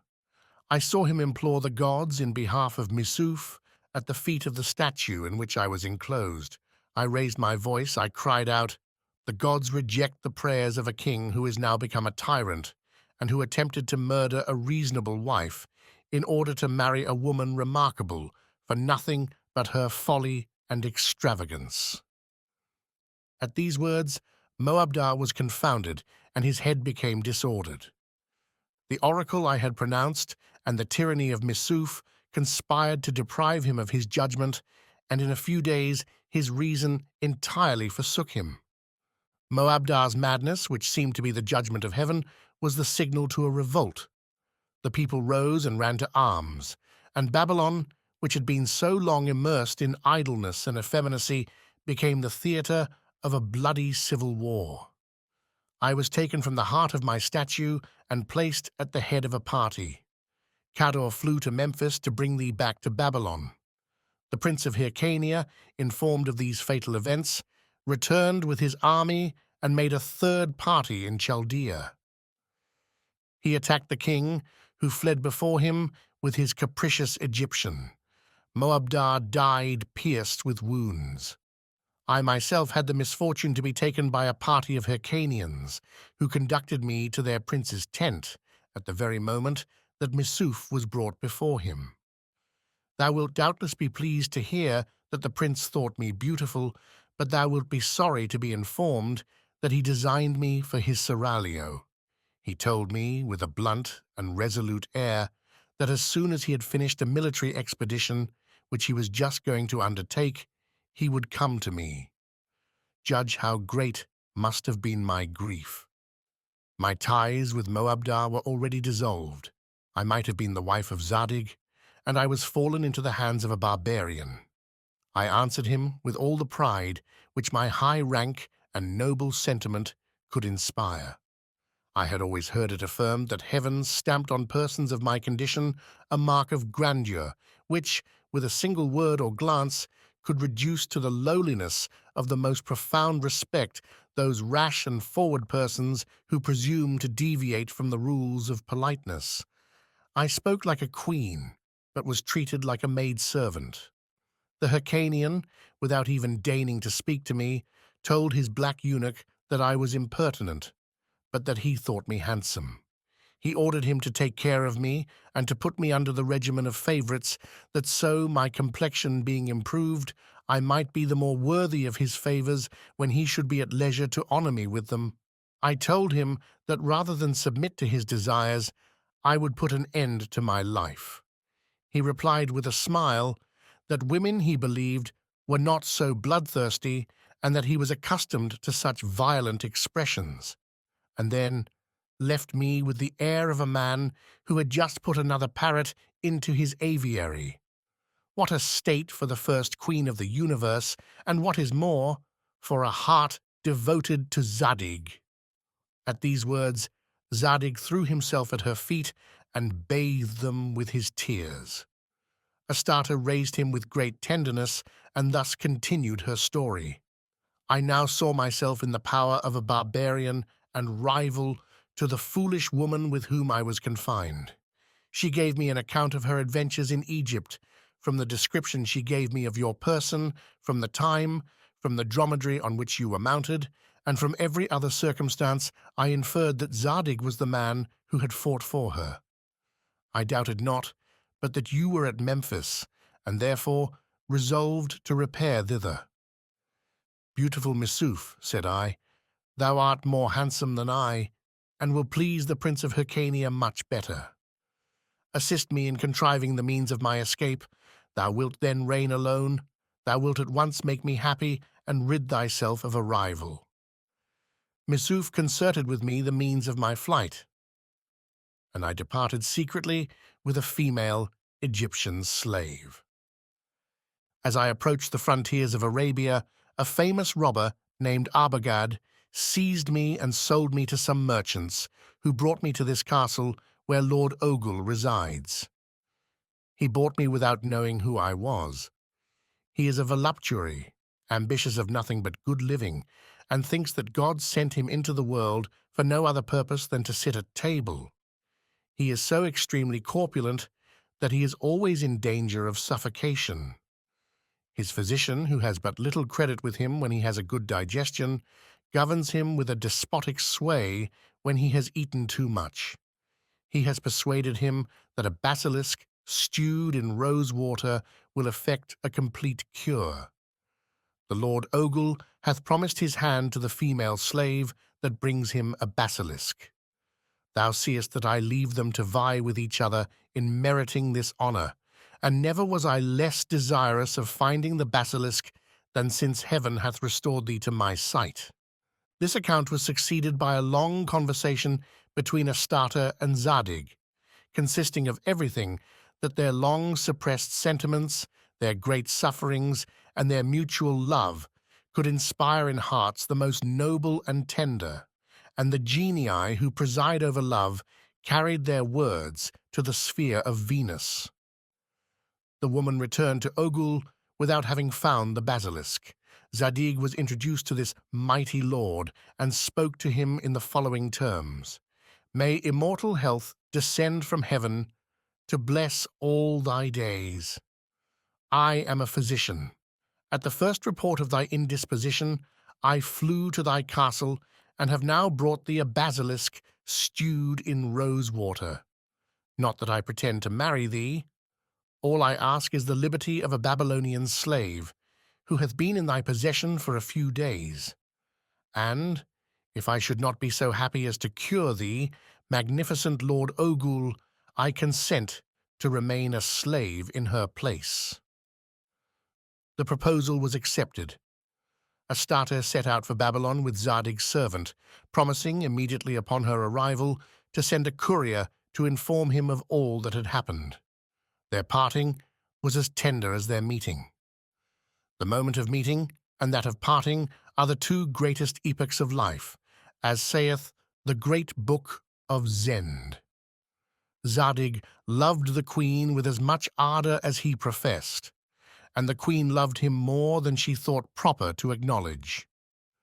Meanwhile, Zadig spoke thus to Ogle: My lord, my basilisk is not to be eaten. All its virtues must enter through thy pores. I have enclosed it in a little ball, blown up and covered with a fine skin. Thou must strike this ball with all thy might, and I must strike it back for a considerable time. And by observing this regimen for a few days, thou wilt see the effects of my art. The first day Ogle was out of breath and thought he should have died with fatigue. The second he was less fatigued, slept better. In 8 days he recovered all the strength, all the health, all the agility and cheerfulness of his most agreeable years. Thou hast played at ball, and thou hast been temperate, said Zadig. Know that there is no such thing in nature as a basilisk, that temperance and exercise are the two great preservatives of health, and that the art of reconciling intemperance and health is as chimerical as the philosopher's stone, judicial astrology, or the theology of the Magi. Ogle's first physician, observing how dangerous this man might prove to the medical art, formed a design, in conjunction with the apothecary, to send Zadig to search for a basilisk in the other world. Thus, having suffered such a long train of calamities on account of his good actions, he was now upon the point of losing his life for curing a gluttonous lord. He was invited to an excellent dinner and was to have been poisoned in the second course, but during the first he happily received a courier from the fair Astarte.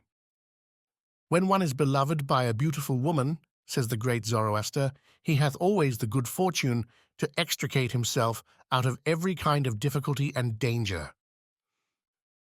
The combats. The queen was received at Babylon with all those transports of joy which are ever felt on the return of a beautiful princess who hath been involved in calamities. Babylon was now in greater tranquillity. The prince of Hyrcania had been killed in battle. The victorious Babylonians declared that the queen should marry the man whom they should choose for their sovereign, They were resolved that the first place in the world, that of being husband to Astarte and king of Babylon, should not depend on cabals and intrigues. They swore to acknowledge for king the man who, upon trial, should be found to be possessed of the greatest valor and the greatest wisdom. Accordingly, at the distance of a few leagues from the city, a spacious place was marked out for the list, surrounded with magnificent amphitheatres. Thither the combatants were to repair in complete armor.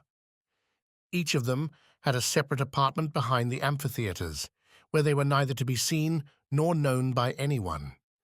Each was to encounter 4 knights, and those that were so happy as to conquer 4 were then to engage with one another, so that he who remained the last master of the field would be proclaimed conqueror at the games. 4 days after he was to return with the same arms and to explain the enigmas proposed by the Magi. If he did not explain the enigmas, he was not king, and the running at the lances was to be begun afresh, till a man would be found who was conqueror in both these combats, for they were absolutely determined to have a king possessed of the greatest wisdom and the most invincible courage. The queen was all the while to be strictly guarded. She was only allowed to be present at the games, and even there she was to be covered with a veil, but was not permitted to speak to any of the competitors, that so they might neither receive favor nor suffer injustice. These particulars Astarte communicated to her lover, hoping that in order to obtain her, he would show himself possessed of greater courage and wisdom than any other person. Zadig set out on his journey, beseeching Venus to fortify his courage and enlighten his understanding. He arrived on the banks of the Euphrates on the eve of this great day. He caused his device to be inscribed among those of the combatants, concealing his face and his name, as the law ordained, and then went to repose himself in the apartment that fell to him by lot.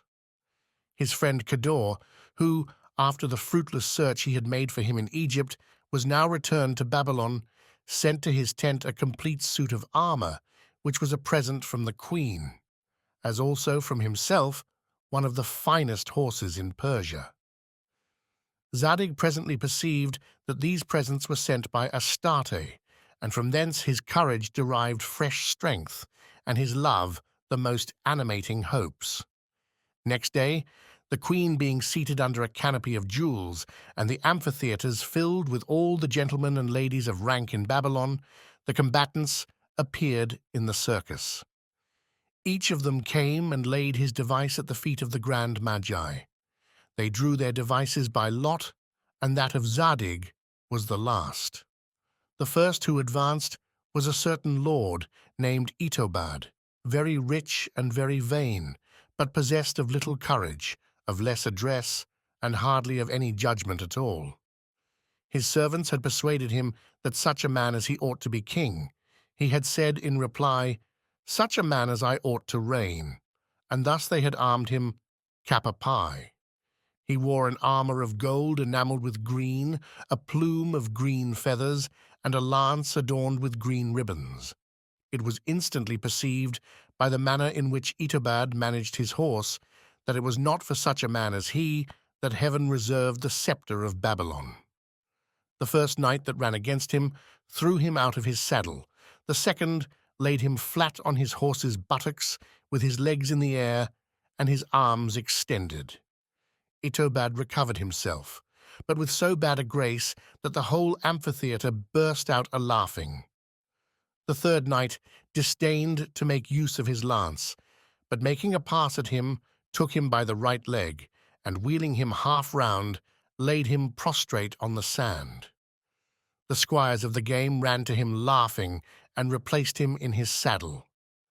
The fourth combatant took him by the left leg, and tumbled him down on the other side. He was conducted back with scornful shouts to his tent, where, according to the law, he was to pass the night. And as he climbed along with great difficulty, he said, "What an adventure for such a man as I!" The other knights acquitted themselves with greater ability and success. Some of them conquered 2 combatants, a few of them vanquished 3, but none but Prince Otamus conquered 4. At last, Zadig fought him in his turn. He successively threw 4 knights off their saddles with all the grace imaginable. It then remained to be seen who should be conqueror, Otamus or Zadig. The arms of the first were gold and blue with a plume of the same color. Those of the last were white. The wishes of all the spectators were divided between the knight in blue and the knight in white. The queen, whose heart was in a violent palpitation, offered prayers to heaven for the success of the white color. The 2 champions made their passes and vaults with so much agility, they mutually gave and received such dexterous blows with their lances, and sat so firmly in their saddles, that everybody but the queen wished there might be 2 kings in Babylon. At length, their horses being tired and their lances broken, Zadig had recourse to this stratagem.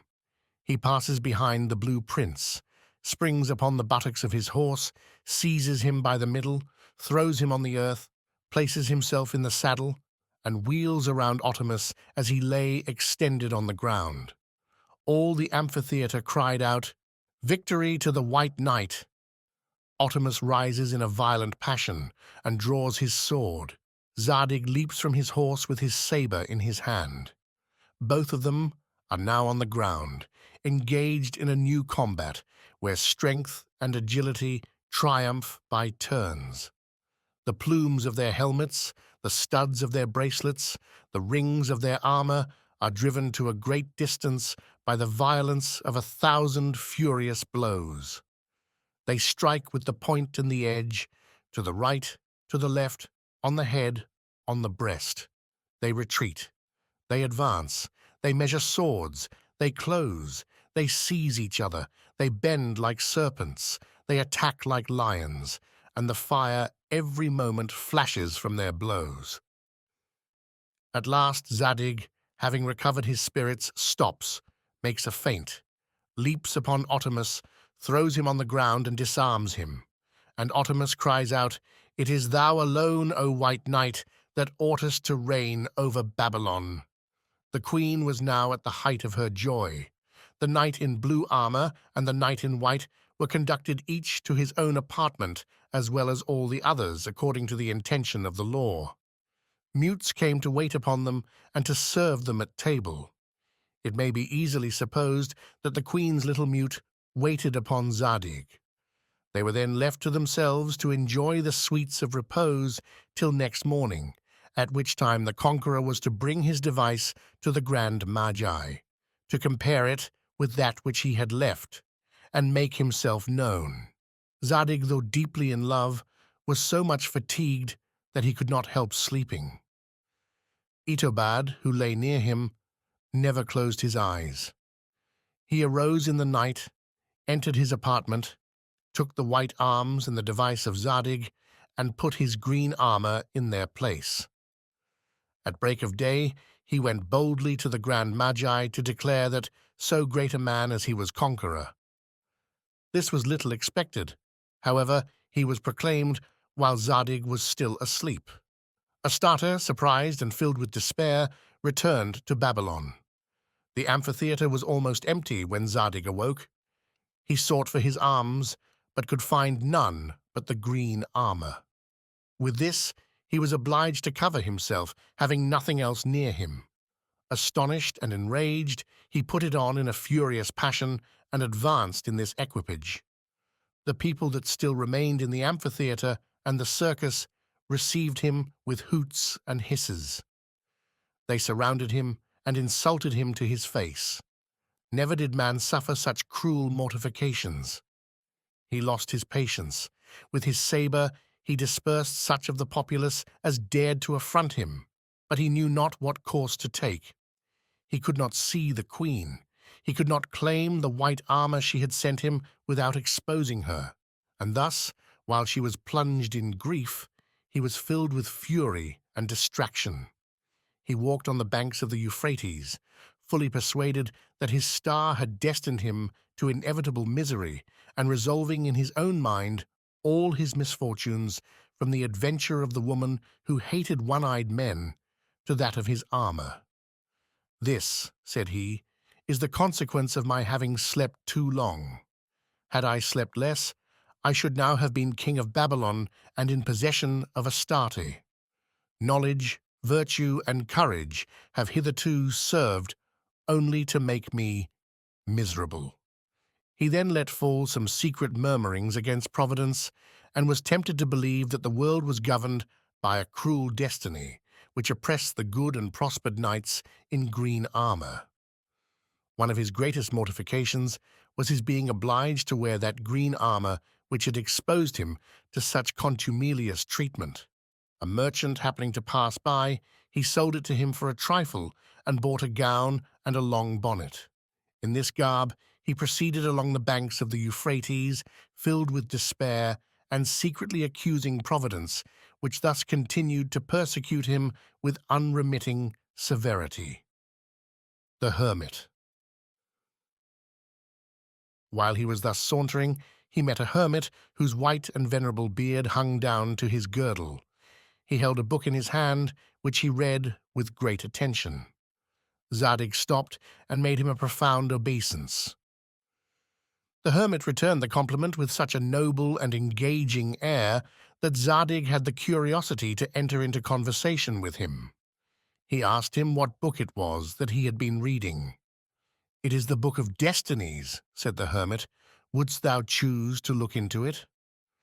He put the book into the hands of Zadig, who, thoroughly versed as he was in several languages, could not decipher a single character of it. This only redoubled his curiosity. "Thou seemest," said this good father, "to be in great distress." "Alas," replied Zadig, "I have but too much reason." "If thou wilt permit me to accompany thee," resumed the old man, "perhaps I may be of some service to thee. I have often poured the balm of consolation into the bleeding heart of the unhappy." Zadig felt himself inspired with respect for the air, the beard, and the book of the hermit. He found, in the course of the conversation, that he was possessed of superior degrees of knowledge. The hermit talked of fate, of justice, of morals, of the chief good, of human weakness, and of virtue and vice, with such a spirited and moving eloquence that Zadig felt himself drawn toward him by an irresistible charm. He earnestly entreated the favor of his company till their return to Babylon. "I ask the same favor of thee," said the old man. "Swear to me by Oromazes that whatever I do, thou wilt not leave me for some days." Zadig swore, and they set out together. In the evening, the two travelers arrived in a superb castle. The hermit entreated a hospitable reception for himself and the young man who accompanied him. The porter, whom one might have easily mistaken for a great lord, introduced them with a kind of disdainful civility. He presented them to a principal domestic, who showed them his master's magnificent apartments. They were admitted to the lower end of the table without being honored with the least mark of regard by the lord of the castle, but they were served, like the rest, with delicacy and profusion. They were then presented with water to wash their hands in a golden basin adorned with emeralds and rubies. At last, they were conducted to bed in a beautiful apartment, and in the morning a domestic brought each of them a piece of gold, after which they took their leave and departed. "The master of the house," said Zadig, as they were proceeding on the journey, "appears to be a generous man, though somewhat too proud. He nobly performs the duties of hospitality." At that instant he observed that a kind of large pocket, which the hermit had, was filled and distended, and upon looking more narrowly, he found that it contained the golden basin adorned with precious stones, which the hermit had stolen. He durst not take any notice of it, but he was filled with a strange surprise. About noon, the hermit came to the door of a paltry house inhabited by a rich miser, and begged the favor of an hospitable reception for a few hours. An old servant in a tattered garb received them with a blunt and rude air, and led them into the stable, where he gave them some rotten olives, mouldy bread, and sour beer. The hermit ate and drank with as much seeming satisfaction as he had done the evening before, and then addressing himself to the old servant, who watched them both to prevent their stealing anything, and rudely pressed them to depart, he gave him the 2 pieces of gold he had received in the morning, and thanked him for his great civility. "Pray," added he, "allow me to speak to thy master." The servant, filled with astonishment, introduced the 2 travellers. "Magnificent lord," said the hermit, "I cannot but return thee my most humble thanks for the noble manner in which thou hast entertained us. Be pleased to accept this golden basin as a small mark of my gratitude." The miser started, and was ready to fall backward, but the hermit, without giving him time to recover from his surprise, instantly departed with his young fellow-traveller. "Father," said Zadig, "what is the meaning of all this? Thou seemest to me to be entirely different from other men. Thou stealest a golden basin adorned with precious stones from a lord who received thee magnificently, and givest it to a miser who treats thee with indignity." "Son," replied the old man, "this magnificent lord, who receives strangers only from vanity and ostentation, will hereby be rendered more wise, and the miser will learn to practice the duties of hospitality. Be surprised at nothing, but follow me." Zadig knew not as yet whether he was in company with the most foolish or the most prudent of mankind. But the hermit spoke with such an ascendancy that Zadig, who was moreover bound by his oath, could not refuse to follow him. In the evening, they arrived at a house built with equal elegance and simplicity, where nothing savored either of prodigality or avarice. The master of it was a philosopher who had retired from the world, and who cultivated in peace the study of virtue and wisdom, without any of that rigid and morose severity so commonly to be found in men of his character.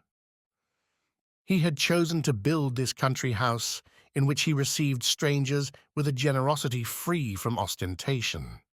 He went himself to meet the 2 travellers, whom he led into a commodious apartment, where he desired them to repose themselves a little. Soon after he came and invited them to a decent and well-ordered repast, during which he spoke with great judgment of the last revolutions in Babylon. He seemed to be strongly attached to the queen, and wished that Zadig had appeared in the lists to dispute the crown. "But the people," added he, "do not deserve to have such a king as Zadig." Zadig blushed and felt his griefs redoubled. They agreed, in the course of the conversation, that the things of this world did not always answer the wishes of the wise. The hermit still maintained that the ways of Providence were inscrutable, and that men were in the wrong to judge of a whole, of which they understood but the smallest part. They talked of passions. "Ah," said Zadig, "how fatal are their effects!" "They are in the winds," replied the hermit, "that swell the sails of the ship. It is true, they sometimes sink her, but without them she could not sail at all. The bile makes us sick and choleric, but without bile we could not live. Everything in this world is dangerous, and yet everything is necessary." The conversation turned on pleasure, and the hermit proved that it was a present bestowed by the deity. "For," said he, "man cannot give himself either sensations or ideas. He receives all, and pain and pleasure proceed from a foreign cause as well as his being." Zadig was surprised to see a man who had been guilty of such extravagant actions, capable of reasoning with so much judgment and propriety. At last, after a conversation equally entertaining and instructive, the host led back his 2 guests to their apartment, blessing heaven for having sent him 2 men possessed of so much wisdom and virtue. He offered them money with such an easy and noble air as could not possibly give any offense. The hermit refused it, and said that he must now take his leave of him as he set out for Babylon before it was light. Their parting was tender. Zadig especially felt himself filled with esteem and affection for a man of such an amiable character. When he and the hermit were alone in their apartment, they spent a long time praising their host. At break of day, the old man awakened his companion. "We must now depart," said he, "but while all the family are still asleep, I will leave this man a mark of my esteem and affection." So saying, he took a candle and set fire to the house. Zadig, struck with horror, cried aloud, and endeavored to hinder him from committing such a barbarous action, but the hermit drew him away by a superior force, and the house was soon in flames. The hermit, who with his companion was already at a considerable distance, looked back to the conflagration with great tranquillity. "Thanks be to God," said he, "the house of my dear host is entirely destroyed. Happy man!" At these words, Zadig was at once tempted to burst out a-laughing, to reproach the reverend father, to beat him, and to run away. But he did none of all of these, for still subdued by the powerful ascendancy of the hermit, he followed him, in spite of himself, to the next stage. This was at the house of a charitable and virtuous widow who had a nephew 14 years of age, a handsome and promising youth, and her only hope. She performed the honors of her house as well as she could. Next day she ordered her nephew to accompany the strangers to a bridge, which, being lately broken down, was become extremely dangerous in passing. The young man walked before them with great alacrity. As they were crossing the bridge, "Come," said the hermit to the youth, "I must show my gratitude to thy aunt." He then took him by the hair and plunged him into the river. The boy sunk, appeared again on the surface of the water, and was swallowed up by the current. "O monster! O thou most wicked of mankind!" cried Zadig. "Thou promised to behave with greater patience," said the hermit, interrupting him. "Know that under the ruins of that house which Providence hath set on fire, the master hath found an immense treasure. Know that this young man, whose life Providence hath shortened, would have assassinated his aunt in the space of a year, and thee in that of 2. "Who told thee so, barbarian?" cried Zadig. "And though thou hadst read this event in thy book of destinies, art thou permitted to drown a youth who never did thee any harm?" While the Babylonian was thus exclaiming, he observed that the old man had no longer a beard, and that his countenance assumed the features and complexion of youth. The hermit's habit disappeared, and 4 beautiful wings covered a majestic body, resplendent with light. "O sent of heaven! O divine angel!" cried Zadig, humbly prostrating himself on the ground. "Hast thou then descended from the Empyrean to teach a weak mortal to submit to the eternal decrees of Providence?" "Men," said the angel Jesrad, "judge of all without knowing anything. And of all men thou best deservest to be enlightened." Zadig begged to be permitted to speak. "I distrust myself," said he, "but may I presume to ask the favor of thee to clear up one doubt that still remains in my mind? Would it not have been better to have corrected this youth and made him virtuous than to have drowned him?" "Had he been virtuous," replied Jesrad, "and enjoyed a longer life, it would have been his fate to be assassinated himself, together with the wife he would have married, and the child he would have had by her." "But why?" said Zadig. "Is it necessary that there should be crimes and misfortunes, and that these misfortunes should fall on the good?" "The wicked," replied Jesrad, "are always unhappy. They serve to prove and try the small number of the just that are scattered through the earth, and there is no evil that is not productive of some good." "But," said Zadig, "suppose there were nothing but good and no evil at all?" "Then," replied Jesrad, "this earth would be another earth. The chain of events would be ranged in another order and directed by wisdom. But this other order which would be perfect, can exist only in the eternal abode of the Supreme Being, to which no evil can approach. The deity hath created millions of worlds among which there is not one that resembles another. This immense variety is the effect of his immense power. There are not two leaves among the trees of the earth, nor two globes in the unlimited expanse of heaven that are exactly similar. And all that thou seest on the little atom in which thou art born ought to be in its proper time and place, according to the immutable decree of him who comprehends all. Men think that this child who hath just perished is fallen into the water by chance, and that it is by the same chance that this house is burned. But there is no such thing as chance. All is either a trial or a punishment or a reward or a foresight. Remember the fisherman who thought himself the most wretched of mankind. Oromazes sent thee to change his fate. Cease then, frail mortal, to dispute against what thou oughtest to adore. But, said Zadig, as he pronounced the word, but, the angel took his flight toward the 10th sphere. Zadig on his knees adored Providence and submitted. The angel cried to him from on high, direct thy course toward Babylon. The Enigmas. Zadig, entranced as it were, and like a man about whose head the thunder had burst, walked at random. He entered Babylon on the very day when those who had fought at the tournaments were assembled in the grand vestibule of the palace to explain the enigmas and to answer the questions of the grand magi. All the knights were already arrived, except the knight in green armor. As soon as Zadig appeared in the city, the people crowded round him. Every eye was fixed on him, every mouth blessed him, and every heart wished him the empire. The envious man saw him pass. He frowned and turned aside. The people conducted him to the place where the assembly was held. The queen, who was informed of his arrival, became a prey to the most violent agitations of hope and fear. She was filled with anxiety and apprehension. She could not comprehend why Zadig was without arms, nor why Itobad wore the white armor.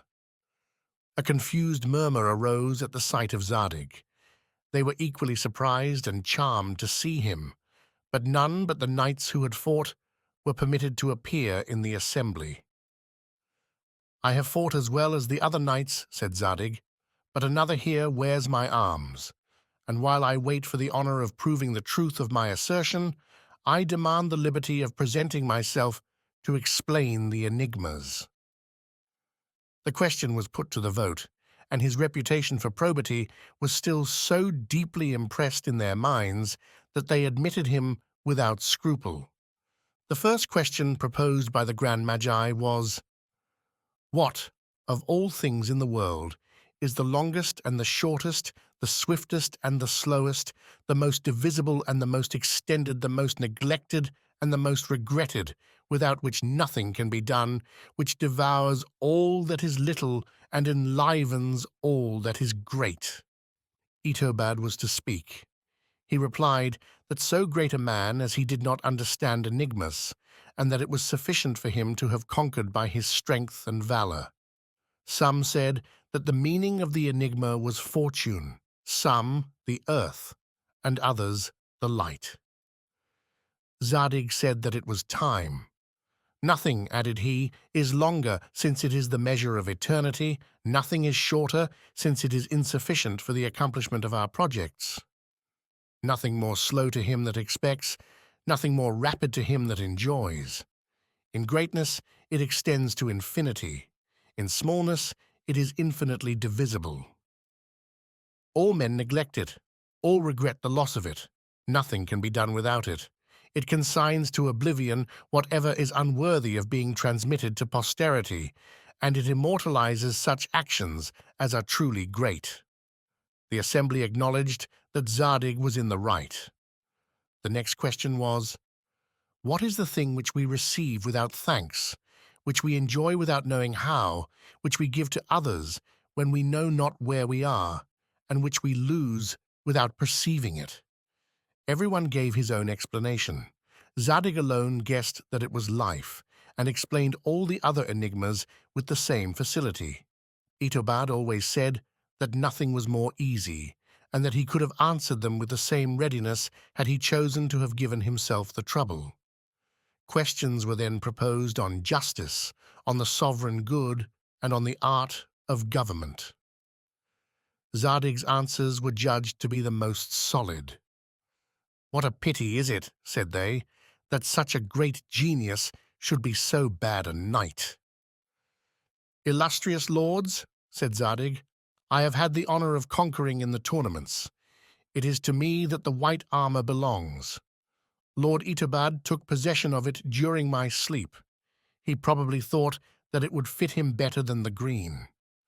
I am now ready to prove in your presence with my gown and sword, against all that beautiful white armor which he took from me, that it is I who have had the honor of conquering the brave Otamus." Itobad accepted the challenge with the greatest confidence. He never doubted but that, armed as he was with a helmet, a cuirass, and brassarts, he would obtain an easy victory over a champion in a cap and nightgown. Zadig drew his sword, saluting the queen, who looked at him with a mixture of fear and joy. Itobad drew his without saluting anyone. He rushed upon Zadig like a man who had nothing to fear. He was ready to cleave him in two. Zadig knew how to ward off his blows by opposing the strongest part of his sword to the weakest of that of his adversary, in such a manner that Itobad's sword was broken. Upon which Zadig, seizing his enemy by the waist, threw him on the ground, and firing the point of his sword at the breastplate, "Suffer thyself to be disarmed," said he, "or thou art a dead man." Itobad, always surprised at the disgraces that happened to such a man as he, was obliged to yield to Zadig, who took from him with great composure his magnificent helmet, his superb cuirass, his fine brassarts, his shining cuisses, clothed himself with them, and in this dress ran to throw himself at the feet of Astarte. Cador easily proved that the armor belonged to Zadig. He was acknowledged king by the unanimous consent of the whole nation, and especially by that of Astarte, who, after so many calamities, now tasted the exquisite pleasure of seeing her lover worthy, in the eyes of all the world, to be her husband. Itobad went home to be called lord in his own house. Zadig was king and was happy. The queen and Zadig adored Providence. He sent in search of the robber Arbogad, to whom he gave an honorable post in his army, promising to advance him to the first dignities if he behaved like a true warrior, and threatening to hang him if he followed the profession of a robber. Setoc, with the fair Almona, was called from the heart of Arabia and placed at the head of the commerce of Babylon. Cador was preferred and distinguished according to his great services. He was the friend of the king, and the king was then the only monarch on earth that had a friend. The little mute was not forgotten. But neither could the beautiful Semira be comforted for having believed that Zadig would be blind of an eye, nor did Azora cease to lament her having attempted to cut off his nose. Their griefs, however, he softened by his presence. The envious man died of rage and shame. The empire enjoyed peace, glory, and plenty. This was the happiest age of the earth. It was governed by love and justice. The people blessed Zadig, and Zadig blessed heaven.